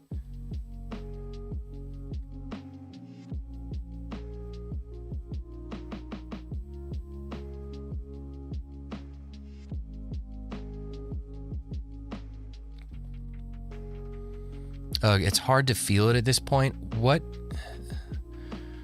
used to feel like fire, now a warm hug. The impact of the anvil is just a message at this point. Yeah. Yeah, those are attacks, weapons that have been used on guys, emotional weapons that have been used on guys so much at this point that guys are just numb to it. We don't care. If anything, we view it as a badge of honor. It's like, oh, well, first of all, I know that this person is just wrong. Second, because I know what they believe. Second of all, yeah, I know that a person, if evil people hate me, then there's a good chance I'm moving the right direction. Yeah. To be fair, those interviews were made in the Vegas Strip. Yeah. That is a fair point. However, do we really believe that it would be different in other places? I have not seen it be different in other places, not significantly. More broadly, it's probably like, if that argument makes more sense if you talk just about how, hey, they're out at night and they're interviewing nightlife women who are broadly the same culture-wide. So, but yes, I get what you're saying. Yeah, there's a bit of a selection bias with who they're talking to here. You're going to have a hard time because you're only interviewing the women who are out and about, at night in this case, and you're not going to be interviewing women who are at home or doing things to support their husbands because those women are busy raising kids and supporting their husbands.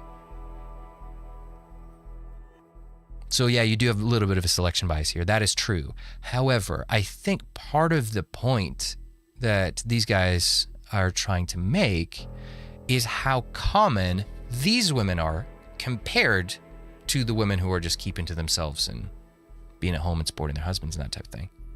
This is very common. It's not that all women are this way or believe these things or talk like this. The point is that it's enough. It's not all, but it's enough to be a significant problem. Because these are not marriageable women. These are not trustworthy women. But every indication we have, from women's voting habits to what they say when you talk to them, indicates there are far more women out there who believe these types of things, who harbor misandry in their mindsets, than there are women who don't. There are far more of these types of women than there are trustworthy women. By a lot, it would seem. And our society does not have guardrails in place to protect men, even from, look, because yeah, there are women who will look trustworthy, but as many guys that I've interviewed, they thought they got a good conservative Christian girl, but the moment they got married, it switch flipped, and she was a different person, largely because she could. Their churches did nothing to hold those women accountable, and those women just went off the rails. Nobody stopped them. Nobody talked to them. Every bit of accountability was put down on the men. It's about 70-30 if being generous. That's probably accurate. Yeah, if voting habits and things like that are an indication, it is probably something like that. Yeah. I don't know that we'll ever know for sure. But yeah. It's tough. It makes things tough for guys. We don't have those guardrails. We don't have accountability structures to protect men, because they may end up with a woman that said the right things, looked good on the surface, but flipped a switch the moment they got married. It happens. I've talked to these guys. I've interviewed them. So yeah, multiple problems. Anyways, next premise. I would never in a million years teach my girls that they have to grow up to be reliant on a man, as you can well imagine. I would never teach my son that he's to be attracted. But Tracy, you're the same one. You're the same one who bragged that she's so strong and so tough and doesn't need a man's money. Yet you're taking alimony. Boom. Oh, 3 children. Oh, I have 3 children. How dare you? I thought that was hilarious. The instant flip, the moment her hypocrisy is exposed, from premise to premise. There's two premises here. The first one is that reliance on men is bad for women, right? Because again, all that stems back up your cause and effect stream to that premise that women need to have autonomy, power, control in order to flourish, to be happy, and to be dignified and all of that. It's degrading to a woman if she has to be reliant on a man. It's dangerous, right, as we saw earlier, because another premise, men are the bad ones. Men do bad stuff. They're dangerous. So it's dangerous for women if they have to be reliant on men. The problem is, ladies, you are reliant on men all the time, whether you like it or not, because men produce everything that protects you and provides for you, whether it's your husband or the state or the economy at large. It is men that you will depend on all the time, regardless. And her example is like the most hypocritical because she is taking money directly from her ex-husband. Contrast St. Mary of Egypt's repentance with that of Nala Ray's and other former now Christian 304s. Mary of Egypt died poor, never married, never had kids, served her community, mostly living alone. Yeah, that is a stark contrast. I'm curious if anybody's traced the money, how much money Nala Ray's has gotten for the appearances that she's done, what she makes through her endorsements and YouTube AdSense and TikTok and all of that. It's not small. She's not hurting for money.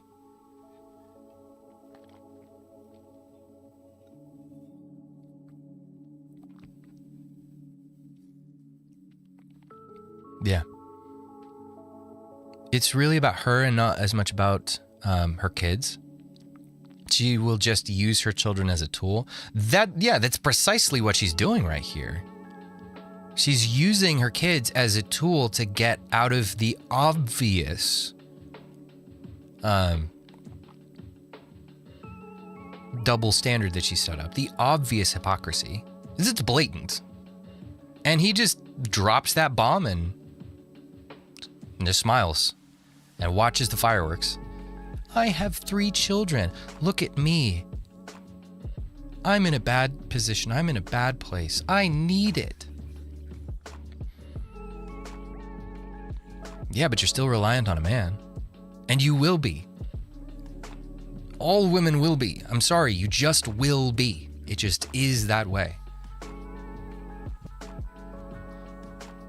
So yeah, but that is good. That is a good catch. Her premise is that, that it is interesting that women use children as their value, like we saw in the last premise.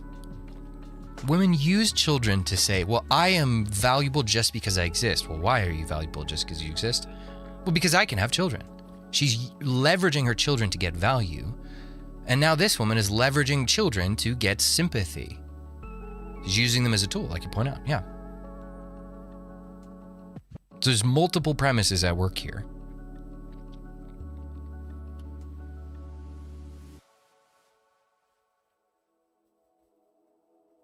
Also, alimony is not child support, ma'am. Fantastic point. Alimony is for you. Child support is what's for the kids. And also, yeah, this woman who's, on this news organization, it's not as if she's being paid nothing. She makes money. But hey, maybe she is dependent on her husband still. That's just how it is. Nala is worth between 5 to 10 million USD. What a fraud. She made money making corn and now makes money as a Christian influencer. Yeah. Look,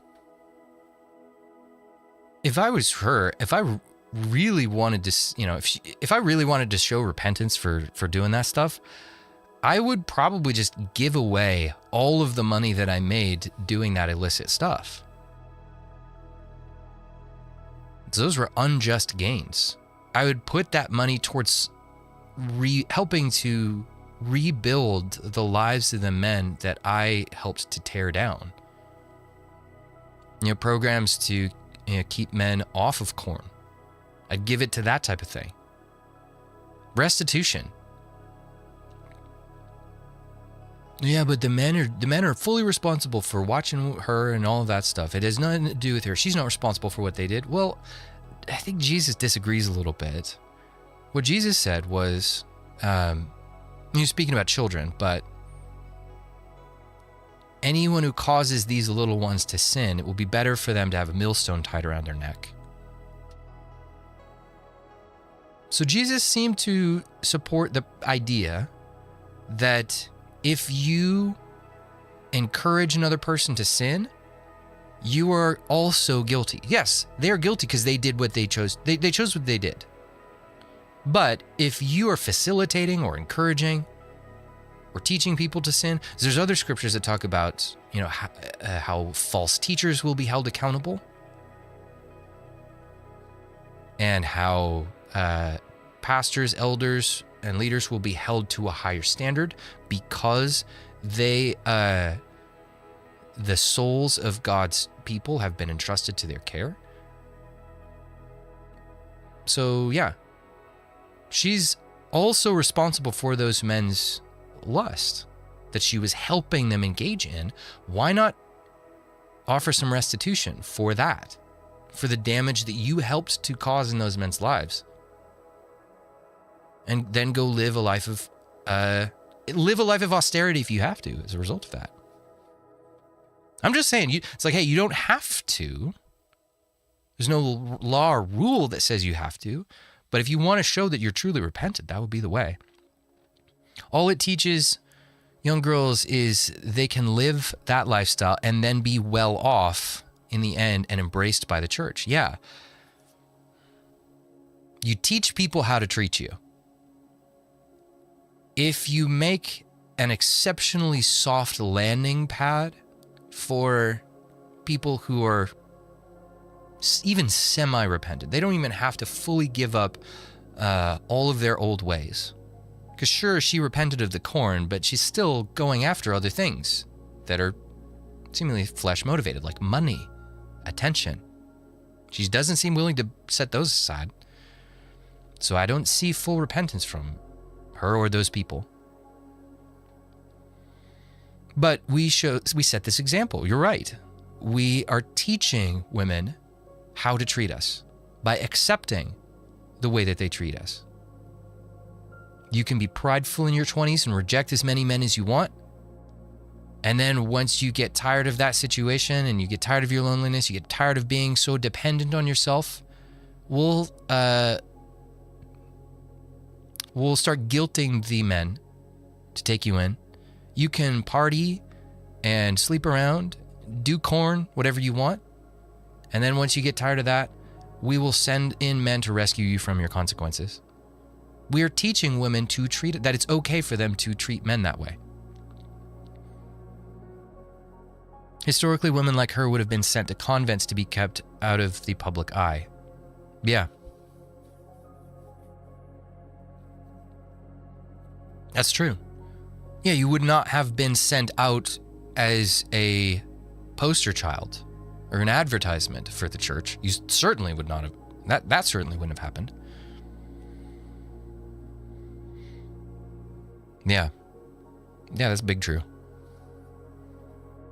But yeah, we're teaching women how to treat us. And that bothers me. It's like you don't want to make it impossible for women to repent of that stuff. Because you should want them to be saved. It's not like we hate them. We want them to be saved and come to a knowledge of Jesus like the rest of us. We want that. We want them to have that eternal life with God. We don't want them to, suffer just out of vengeance or something like that. That's not what, no. But we want to ensure that repentance is genuine and that they don't continue to extract resources from men. Because that's what they were doing. They were extracting resources from men. They were trading their body for men's resources. Now we're teaching them that, hey, sorry guys, you still have to take care of this woman and expend resources in whatever way she wants. Time, money, emotional energy. You gotta marry the 304.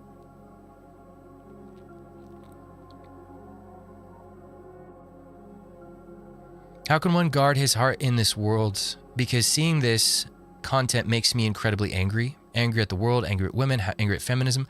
How do I move forward emotionally? That is a great question, and I'm glad you asked that. It's also not an easy question to answer. The first stage of that answer is forgiveness with boundaries.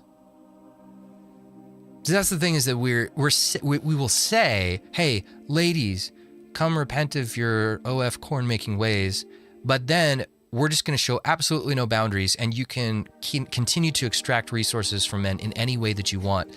And in fact, we'll actually push and pressure the guys to step up and do that, so that you don't ever have to experience any discomfort or consequences for what you did. And then when guys like us say, whoa, that's too far, they say, you're not being forgiving. You need to just forgive. It's like, no, that's a misunderstanding of forgiveness. Forgiveness is a thing that happens in our hearts. It happens in the ledger. We say, all right, ladies, you're doing all of these horrible, evil things. Feminists are doing all of these horrible, evil things. But we're going to cancel the debt because of the debt that God canceled for us.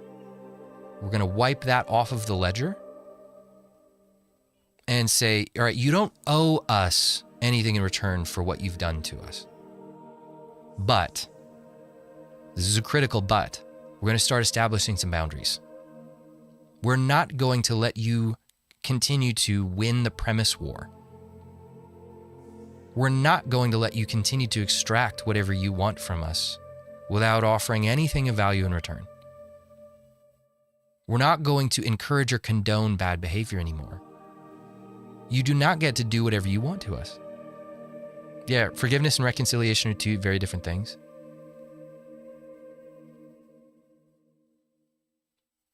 Yeah. Because this stuff isn't going to change anytime soon. But you're right, we do need to find a way to be emotionally okay in the meantime. And I think that comes from forgiveness, because when you don't forgive, you allow others to control you emotionally.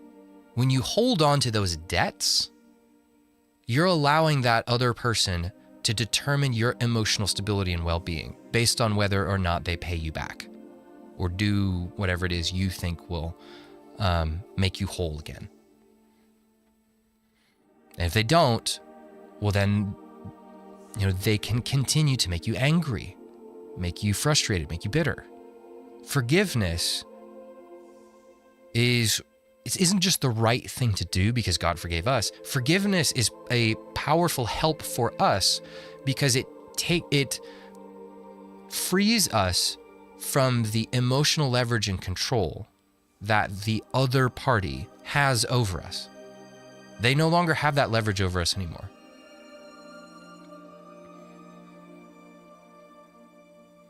You don't owe me, and neither do I owe you. Yeah.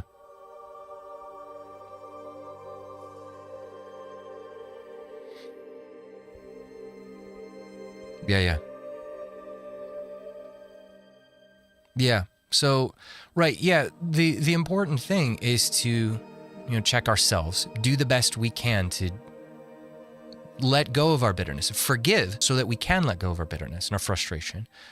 Forgive so that we are not under their emotional control anymore. As far as anger, I think it actually is okay to be angry. It is okay to hate evil because God hates evil, and we're actually told to hate what is evil, cling to what is good. That's the other side of it. That's another way to help weather that storm emotionally. Cling to what's good. There is still good. God is still good. There are still those among his people who are good. Cling to God and cling to them. Form that brotherhood with other guys. But you're right to be angry at these things. The issue is how you utilize that anger, where you direct it. Do you direct it at the people and say, hey, you got to pay me back? Or do you direct it at the premises? Do you direct it at the behaviors? Do you direct your anger at the evil behind them, the spiritual evil behind them? Because that anger can motivate you to go on an absolute mission to deal with that evil. Cat, you're causing problems again. So, yeah.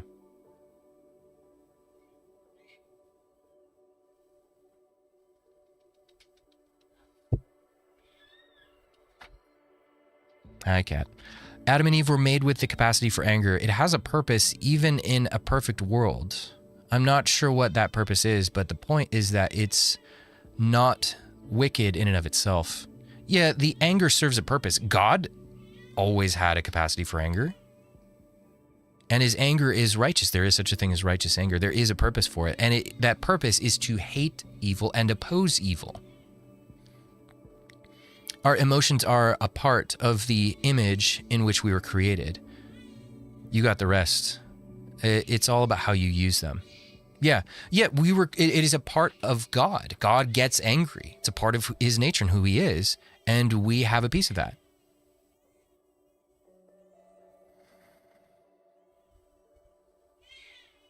Anger is amoral, meaning context dependent. Anger at evil is righteous. Anger at goodness is wrong. That is probably the simplest way to,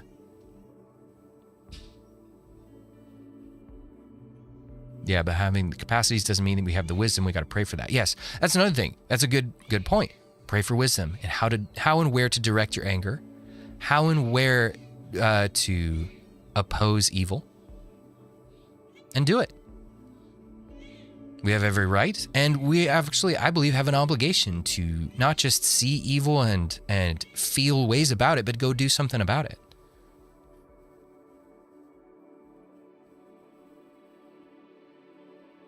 Yeah. Anyways, let's keep moving. Oh, this one was interesting. Your manager told you to be at work at 7 a.m. Yes. Ooh, that's a little early.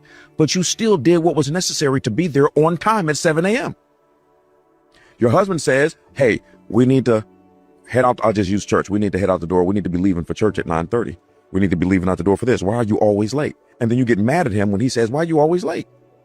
So how is it that you can do it for a manager, but you can't do it for your husband? Oh, watch this. You start a new dress code. Okay. You start a new job, ma'am. On this job, we're going to pay you $20 an hour. But unfortunately, you cannot wear jeans. You cannot wear gym shoes. You have to wear slacks and you have to wear a dress. So guess what you do? Even if it's not in your wardrobe, you take your personal money and go shopping in order to obey what your manager asked you to do. But when your husband told you, hey, I'd like you to wear this. Oh, no, I'm not wearing that because this is my body. I'm not going to dress for my husband. That's stupid.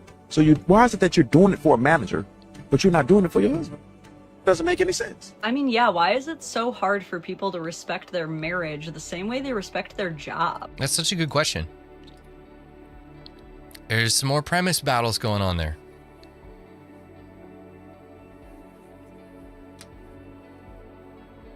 Yeah. There's more premises underneath this. And this was one that I actually I still have a little trouble unpacking, because obviously the premise when she's refusing to respect her husband's wishes is, no, I want control over the situation. But when it's with the manager, well, where does that desire for control come into play? Why is she so submissive to her manager? Now, it could be that she sees that as something that, like, well, I get a return. I get money in return for that. So I get, I'm doing these things that are submissive to my manager, but I am doing them to get money and therefore buy my freedom and gain status and elevate myself and have all these other things that I want. Whereas with the husband, she doesn't really get that stuff in return for it. So the idea there seems to be something like, yes, I will submit, but I need something in return.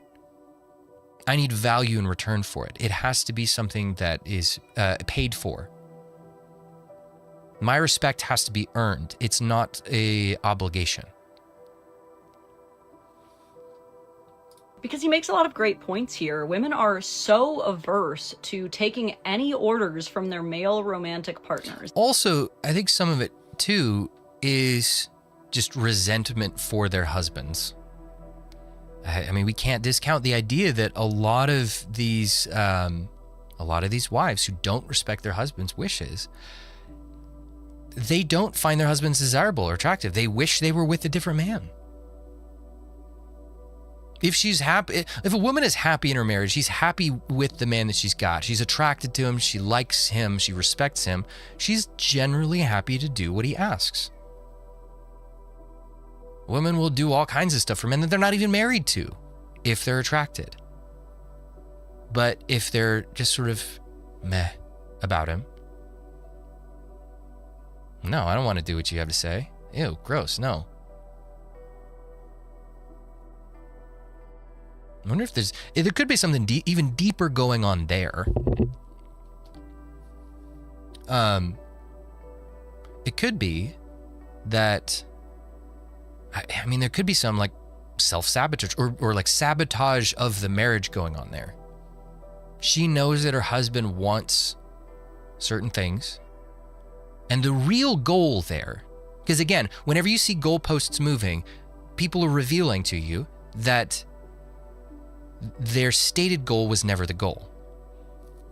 So in this case, if she says, no, I want to be equal to my husband and have parity with him, and I don't want to be bossed around by him, but she lets her manager do all those things, well, then part of that is equality and parity were never the goal.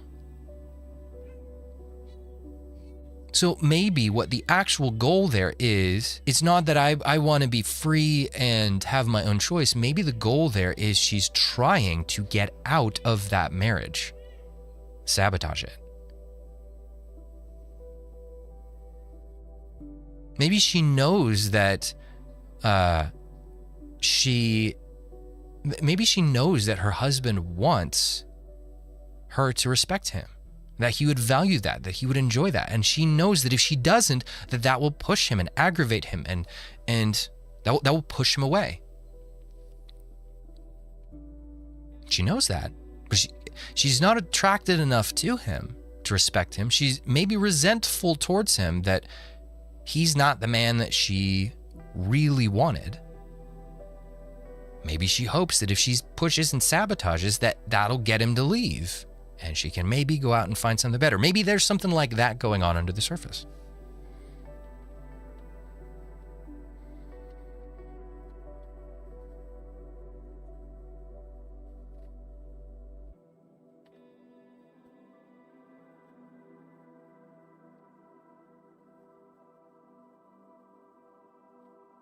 Yeah.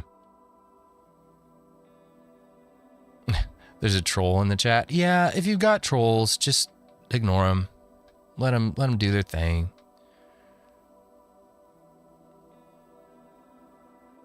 Well, there actually is quite a bit of historical proof for Jesus. Yeah, this is a troll. Just ignore him. Don't feed the trolls, guys. I made that mistake last time. Don't do it. And to some extent, I get it. For a long time, men had too much control over their wives. Well, okay, but then see, she's accepting a feminist premise that men were historically oppressive. Yet, if you go back and look at the anti-suffrage movement, it was predominantly women, and they made very strong arguments for why they didn't want universal suffrage. And in a lot of it, they spoke highly, very highly of their husbands and their fathers. They spoke highly of their husbands and their fathers' leadership. So this idea that all women for most of history really resented men for the way that they led is not entirely accurate. It seems that there have been periods in history where women actually respected men and appreciated men's leadership. They wanted it. They found security in it. They found stability in it. Maybe that might line up with some of the data we looked at earlier, which shows that women's happiness has declined now that they are more free from that leadership. Do we have mods yet? My wife tries to when she can. We have mods over in Discord. Maybe we can see if some of them can jump on the streams too.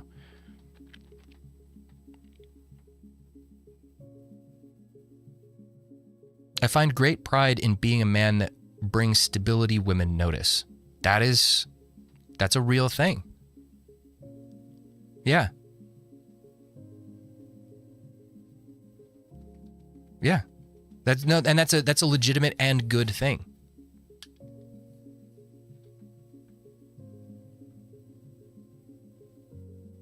So I understand the kind of knee-jerk reaction to feeling like they have to obey a man. But if you are... Right, but she's basically right there. She's explaining the process of how she just, in a nutshell, explained the process of how a premise goes to a knee-jerk reaction.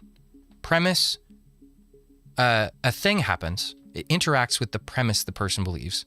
That premise then creates a feeling, and the feeling then turns into that knee-jerk reaction.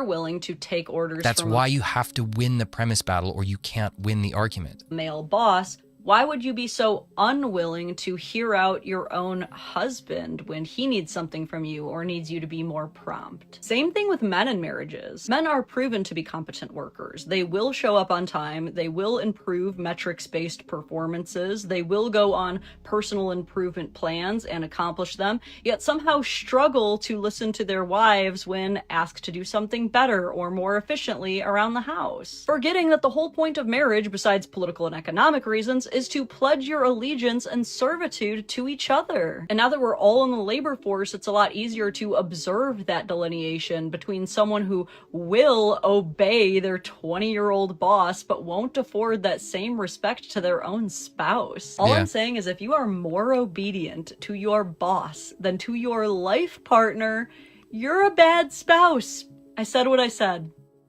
Woof. Yeah. But yeah, there's premises underneath all of these things. Hopefully we're starting to spot, like, my goal isn't to just like give the list of premises and say, okay guys, my goal is hopefully to show some of the process and how we can spot them so that you guys can just spot them out in the wild.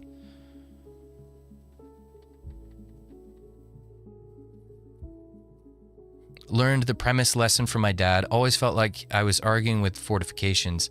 He'd done the research so I said could move him. So nothing I said could move him. Yeah. Well, yeah, once people accept a premise, they're going to research. They're going to do that. They're going to say, okay, my premise is correct. I'm going to do whatever I can to prove that my premise is correct. They build every single bit of their argumentation, their worldview. They search for, on top of that, and they search for evidence to support it and all of that. Once the premise is there, you can't beat their argumentation. They will always twist whatever information they receive around the premise. It's Adlerian psychology at work. The premise tells you what is good and what you should want. From there, that creates desires. I want certain outcomes. For example, the premise, the one we talk about all the time, the power premise, or the oppression premise, women were oppressed forever. Those premises then create desires. Well, if my premise says that I've been oppressed forever, then I now want reparations for it. I want people to pay me back. And so that new desire is what twists every bit of information that they receive. It all gets filtered through that lens and sent back out to serve the desire. Adlerian psychology. People do what they do because they want what they want. People also believe what they believe because they want what they want.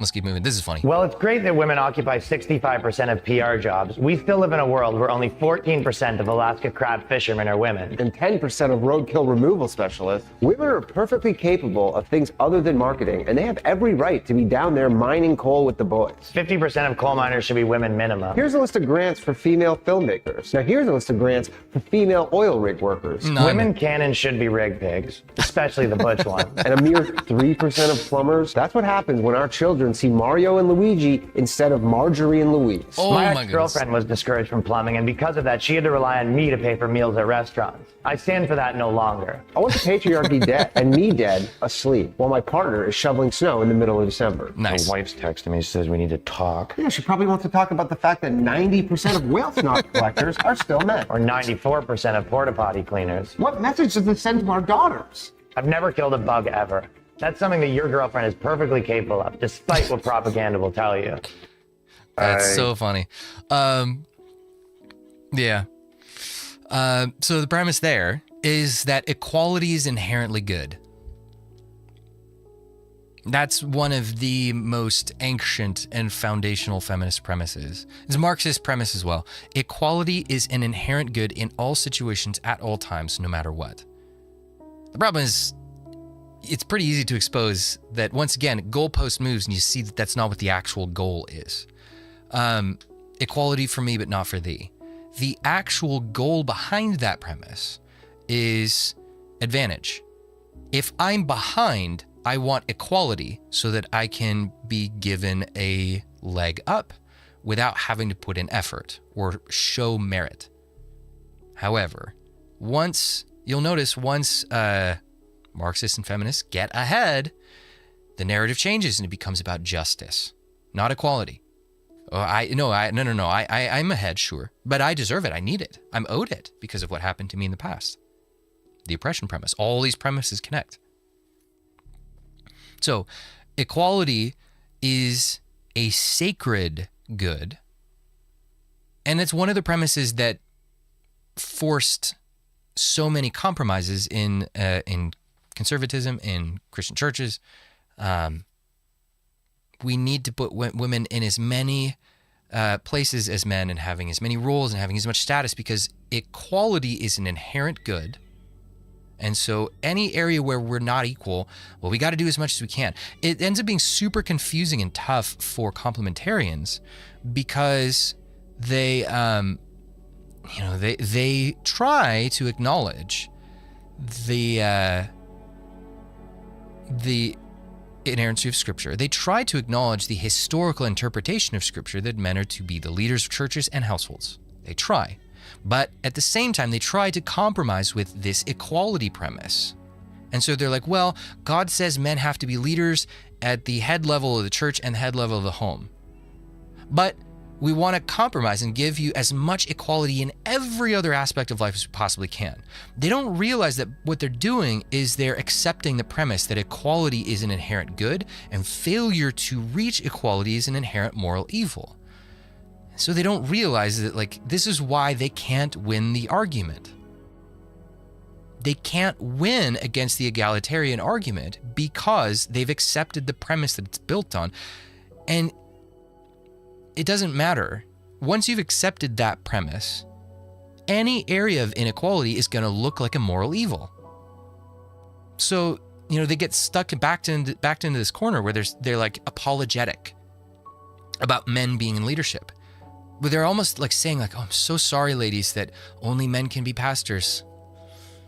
We're sorry. But that's just how God set it up. So we have to do it. It's out of our hands.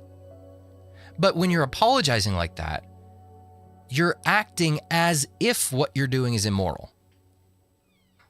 And you're doing that according to, Momo, be a different cat, be a better cat. But you're acting according to their premises of morality. You're acting as if what you're doing is immoral by apologizing. And so you've already lost the argument the moment you do that. Apologizing means you think there's something wrong with the thing you're apologizing for. Yeah, exactly. So if you're apologizing for God's design, yeah, exactly. Right, you reveal that you believe God's way is evil. But we have to do it because God said so. No, never apologize. This is why you never apologize when breaking down a feminist premise or going against it. They'll try to make you sound like the bad guy. They'll try to make you feel like the bad guy. Never apologize. Never compromise. Never try to appease. Because the moment you do, you are operating inside their moral framework. And they will continue to move the goalposts. They'll continue to slide and slide and slide and win and win and win more and more.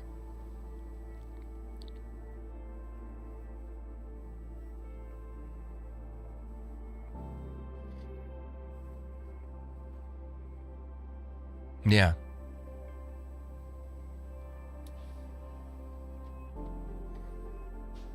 Anyways, but I am saying that feminization has caused one specific particular problem, and that is wokeness. Yep. Why did everyone seemingly go crazy all at once in the summer of 2020? It seemed to be mass hysteria. I read an article that someone else wrote. Wokeness is simply feminine patterns of behavior applied to institutions where women had not been very well represented until recently. So let me get this straight. What is represented by mass hysteria and complete dysfunction in society on every level It's just women's nature.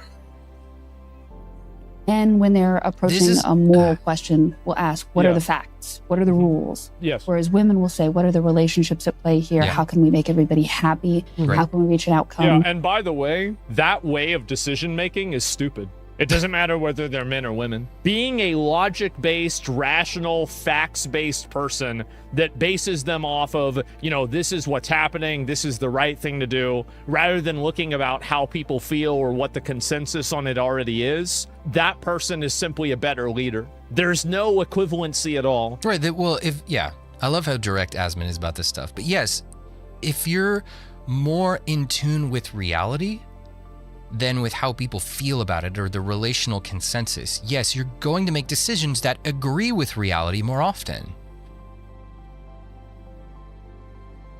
Those decisions will tend to have better outcomes. And I think this is Mary Harrington. I think that's who this is. But her point is spot on. The weirdness and craziness that we're seeing, it looks an awful lot like, you look through behavioral research. It looks like women's preferences at scale. One of them is good, the other one is bad. A lot of institutions that went woke or were affected by wokeness The troll could be became AI too, guys. demographically female in That's right. the last 5 years. That's the reason why video games had this happen too. Employees in the United States with college degrees, a majority of them are women.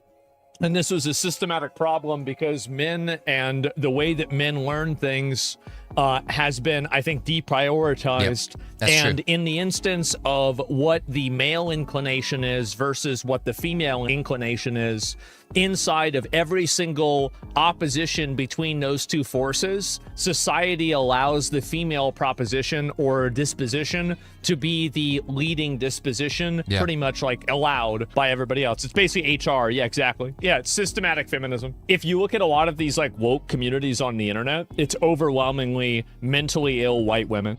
Well, yeah, women in general, but yes. And we see that again in voting patterns. Women tend to vote much more liberal. And they vote for liberal positions and systems, structures. So, yeah.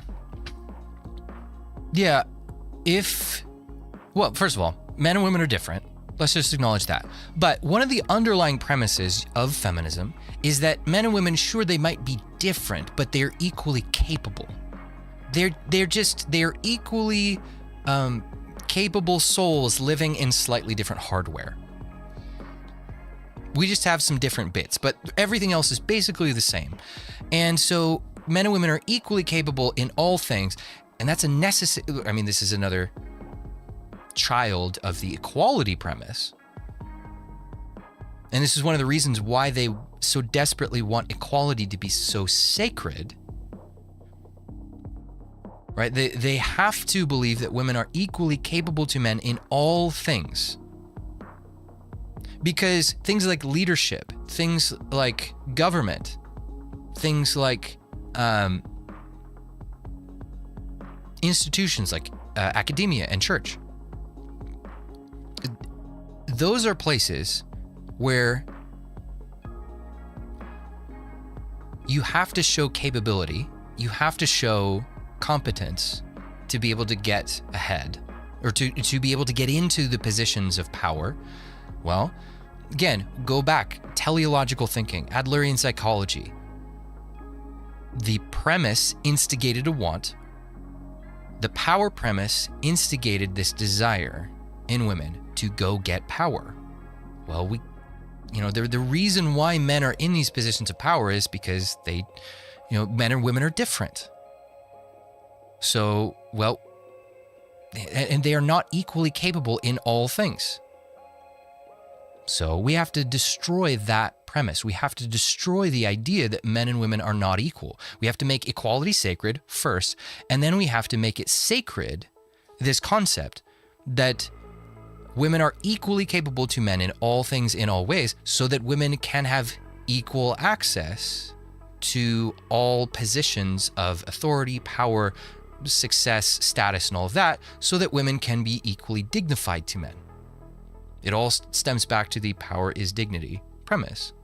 It all just flows, it all flows naturally together.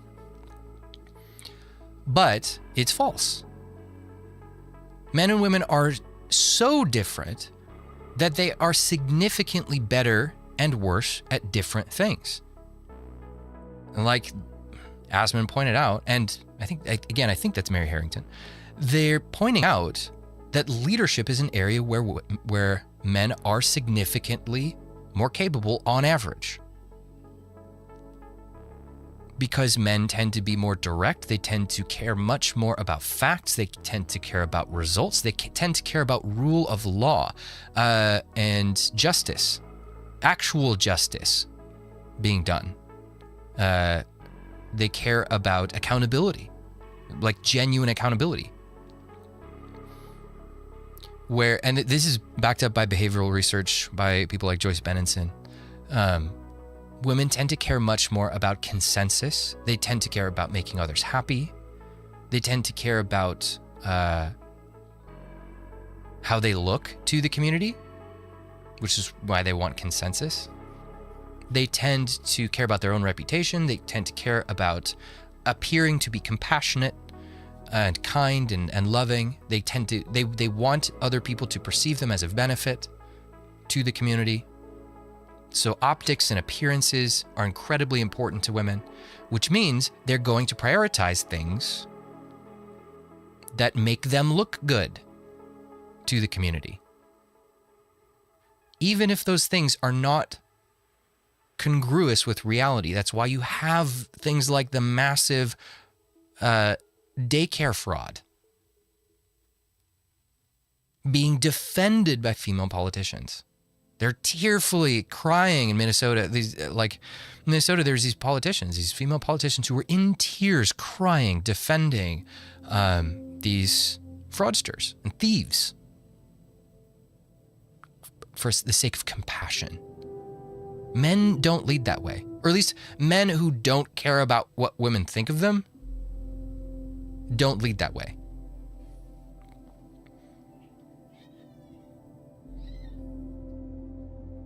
Yeah.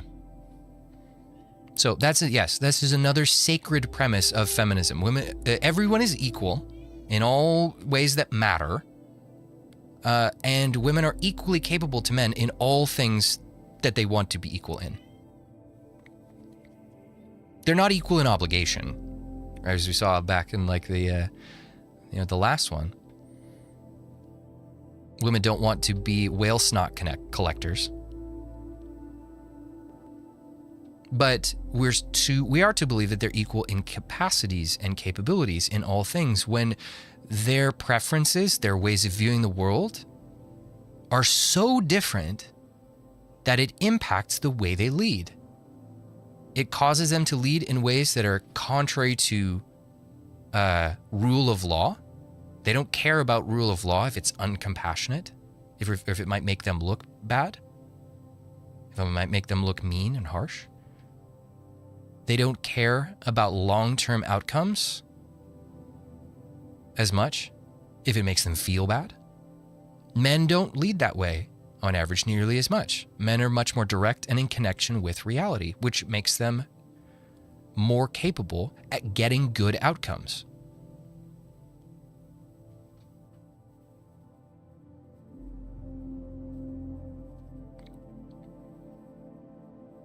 Maybe I shouldn't turn on the chat replay feature.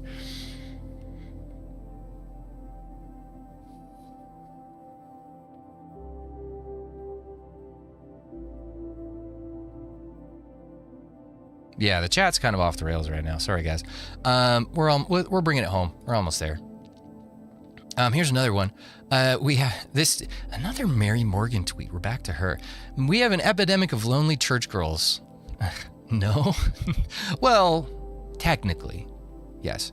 No, we have an epidemic of women who cannot find the 6'8" multimillionaire golden retriever werewolf who respects her independence but will also lead her and give her space but also romance her but only when she wants, will not judge her past and also be religious but not serious.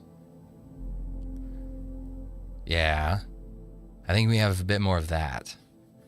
I don't know. that was a bit of my, this is hyperbole, it's a bit of a, yeah, it's a bit over the top, but that's not actually that far off from my experience. When I was dating Christian church girls, lonely, I was surrounded by lonely church girls, but the guys were never good enough for them. I still have lonely church girls in my friend groups. And you try to point them to the dudes and they're like, yeah, but those guys are just, you know. And then you talk to them about what they actually want from the men. Sure, they say the Christianese churchy stuff at first, but then you drill down, you actually prove to them, no, these guys that you're rejecting have that stuff. And then the truth starts to come out. No, that's not actually what she wanted. She wanted quite a bit more than that. The premise underneath this is that the results women get are men's responsibility.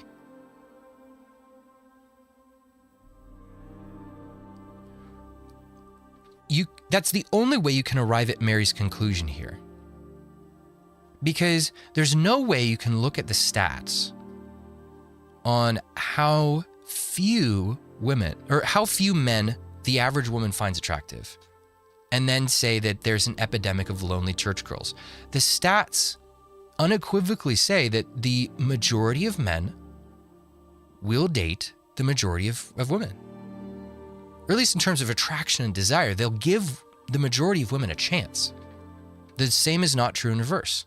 So if those women are lonely, it is by their own choice to reject those men who want them.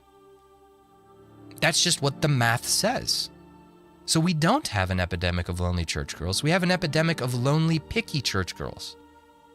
But the reason why the reason why Mary only says we have an epidemic of lonely church girls, it's because she accepts the premise that the woman's outcomes are men's responsibility.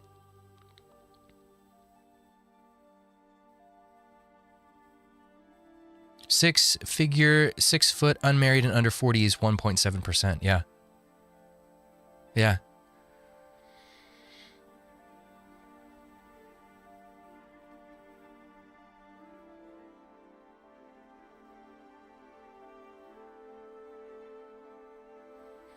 It's still a lot of lonely Christian girls at church, but come up on $1 million and now all of a sudden you're super attractive. Yeah. Yeah, it's tough out there, man. Look, believe me, I lived it. I lived it for a long, long, long time, which is why I just absolutely reject it whenever I see tradcons and conservative Christians talking about how, no, it's you just need to step up as a man. It's like, dude, you don't know how many times I stepped up. And it wasn't enough.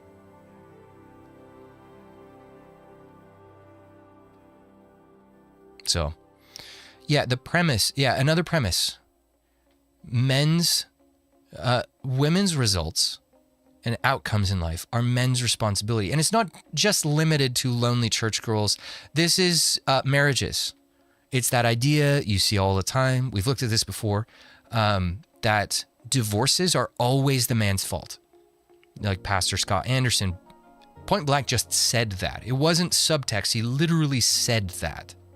That was the tagline in his in his video. There's a little video clip about that.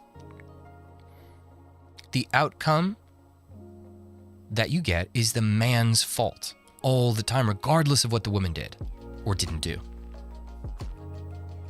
That is not a correct premise. And you certainly can't say that women are equal to men in all things. They're equally capable. They need to have equal access to all these different places in life. They need to be able to make all the same decisions as men. But what they get in life isn't their own fault. It's the men's fault. And men need to rescue them from their consequences and outcomes. You cannot say, hey, ladies, go exercise your freedom to rack up $90,000 of student loan and consumer debt. And say, because, you have equal freedom to men to be able to do that. Do all of those things that men do in that regard. Make all of those same decisions financially on your own and as an independent woman. But then come to the men and say, well, actually, boyfriend, you need to marry her and take on the outcomes of her choices. You need to take on her consequences. You can't have both. The guys are going to reject that. They just are.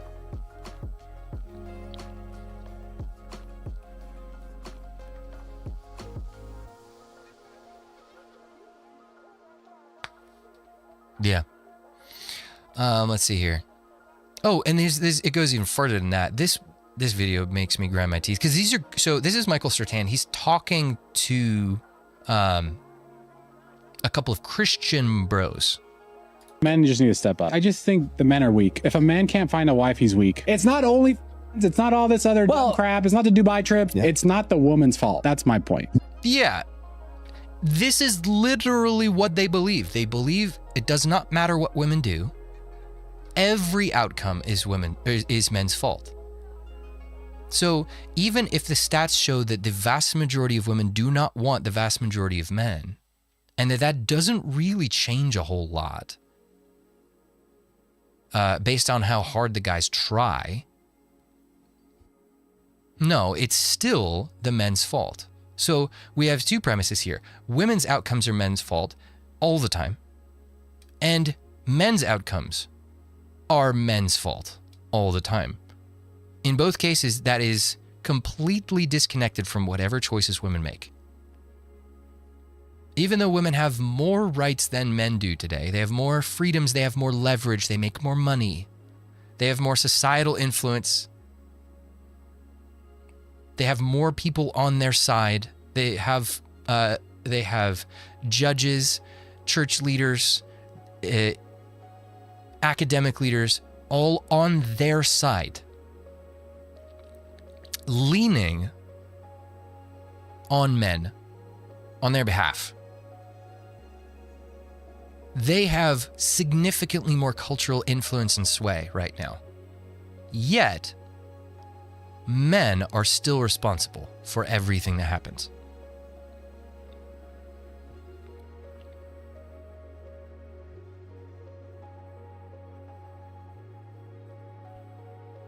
Yeah. No offense, brother. You're a flat earther about to recognize that the earth is round. Bro, no, you're wrong. What you're saying. I love that phrase, by the way. That is and I agree. Every time I hear Christian bros saying, oh, it's just men just need to step up and do better and they're just weak. That's what I hear is you're a flat earther. You are delusionally disconnected from reality. And I kind of understand where they're coming from because you'll notice a lot of times these bros, they're chiseled, they're good looking, they were taught well how to present themselves. They're charismatic. They've got these great big personalities. They are the types of men that women naturally gravitate towards. They're tall, broad shoulders. You know, they have some of the things that women naturally want, and they have some of the things that they've developed, and they developed well.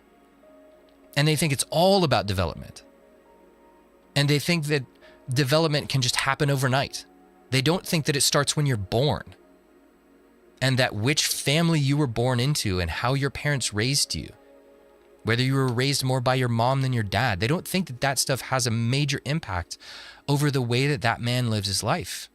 They think it's just a switch that men can flip and instantly become, maybe not instantly, but quickly become enough for the average woman. And so it's just your fault. It does not work that way, my brother. You are the flat earther here.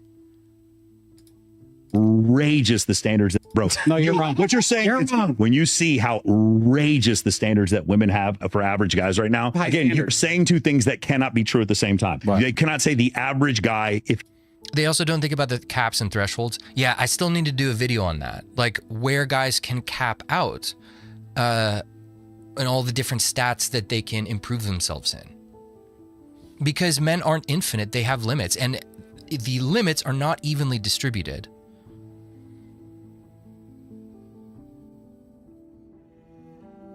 he just tries, gets a woman, and then at the same time say women should have higher standards. I agree with you that women should have higher standards. Yes. The issue that I'm saying is the idea that the average man can just go out and find a woman right now is hokum. It is not true at all. I think average men should just become above average. Exactly. That's fine, but mathematically, what happens then? What happens to the average? The average goes up. The average goes up, and then women's standards then also go up. That's a part of it is like you can see these guys grappling with the limits of their mental capacity themselves. I hate to say it, but like, guys, if you were just thinking through what you were saying, you would realize these same things too. What we've already seen for the last 40 years. Either they didn't spend the time thinking about it, they don't want to think about it. That's probably a factor there as well. Or they don't have the mental horsepower to think about it. I don't know. Original point was the average guy is just going to go out there and not be horrifically rejected by the majority of women he encounters. You are about to be massively disillusioned. The way women are treating men now is high standards. Women, or are we talking about these old? I'm talking about the average woman. I'm talking about below average looking women who are not on OnlyFans. I'm talking about all of them, and because they're still exposed to social media. The social media is the problem that is deriving the standards that people have. That's where a lot of this is coming. You know what? Right. A lot of times it's, those women get results on Instagram, TikTok, and dating apps. Even if they're average or below average themselves. It's tough. But yeah, there's an unwillingness to peel back the curtain and see how many things are leaning in women's favor, how many things give women extra control and advantages and leverage in decision making, all of that. And say, you know what? We might need to look more on that side of the equation to figure out why we're getting this result, why relationships aren't forming or staying together. Women have more decision-making ability and leverage today than men do. And yet we still hold men responsible for the outcomes that we get. We say it's their fault in everything. Yeah, I'd say that's a false premise as well.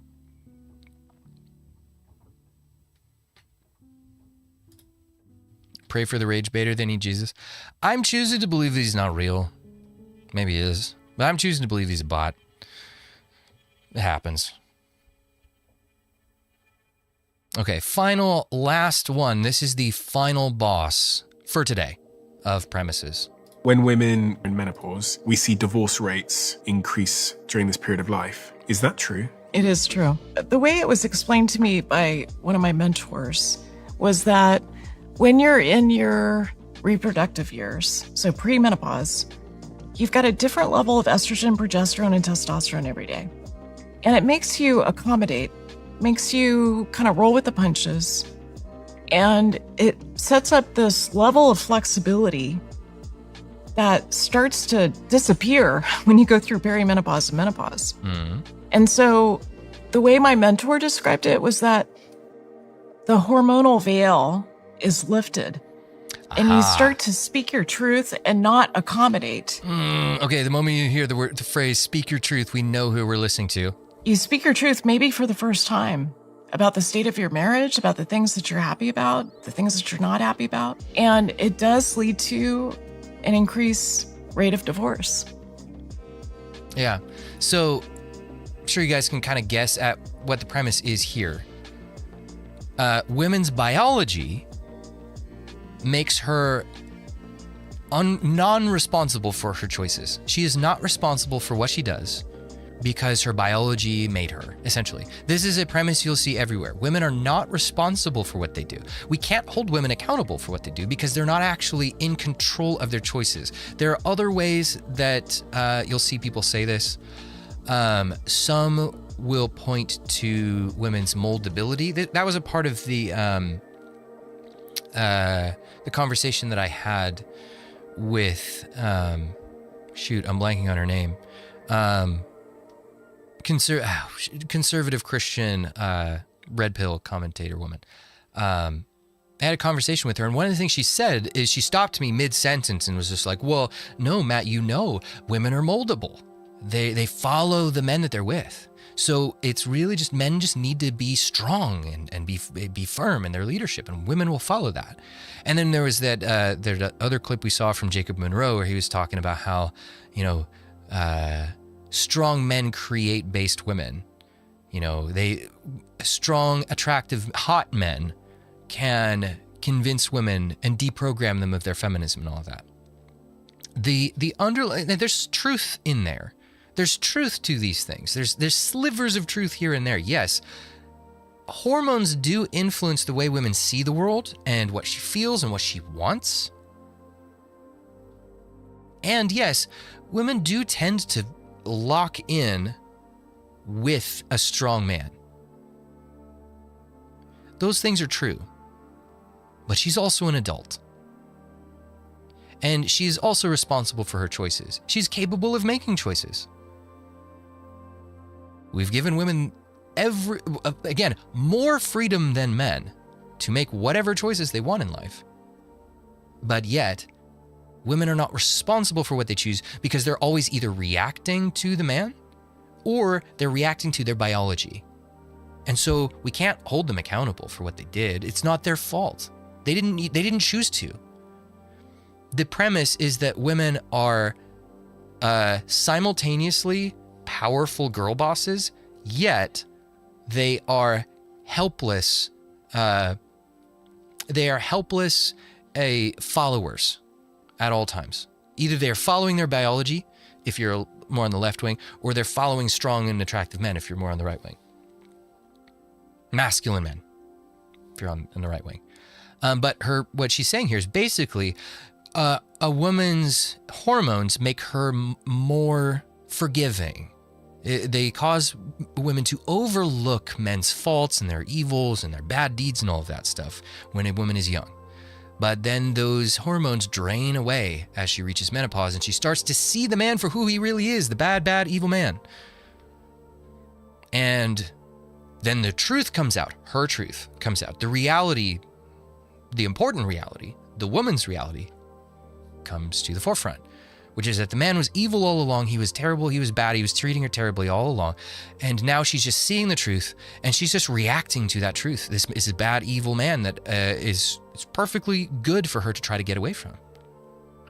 So she's not responsible for leaving. She's just catching up with the truth. Same thing on the other side. She's not responsible for rejecting men or disrespecting her husband. The man just wasn't strong enough. It was the man's responsibility to be strong and be masculine. He failed.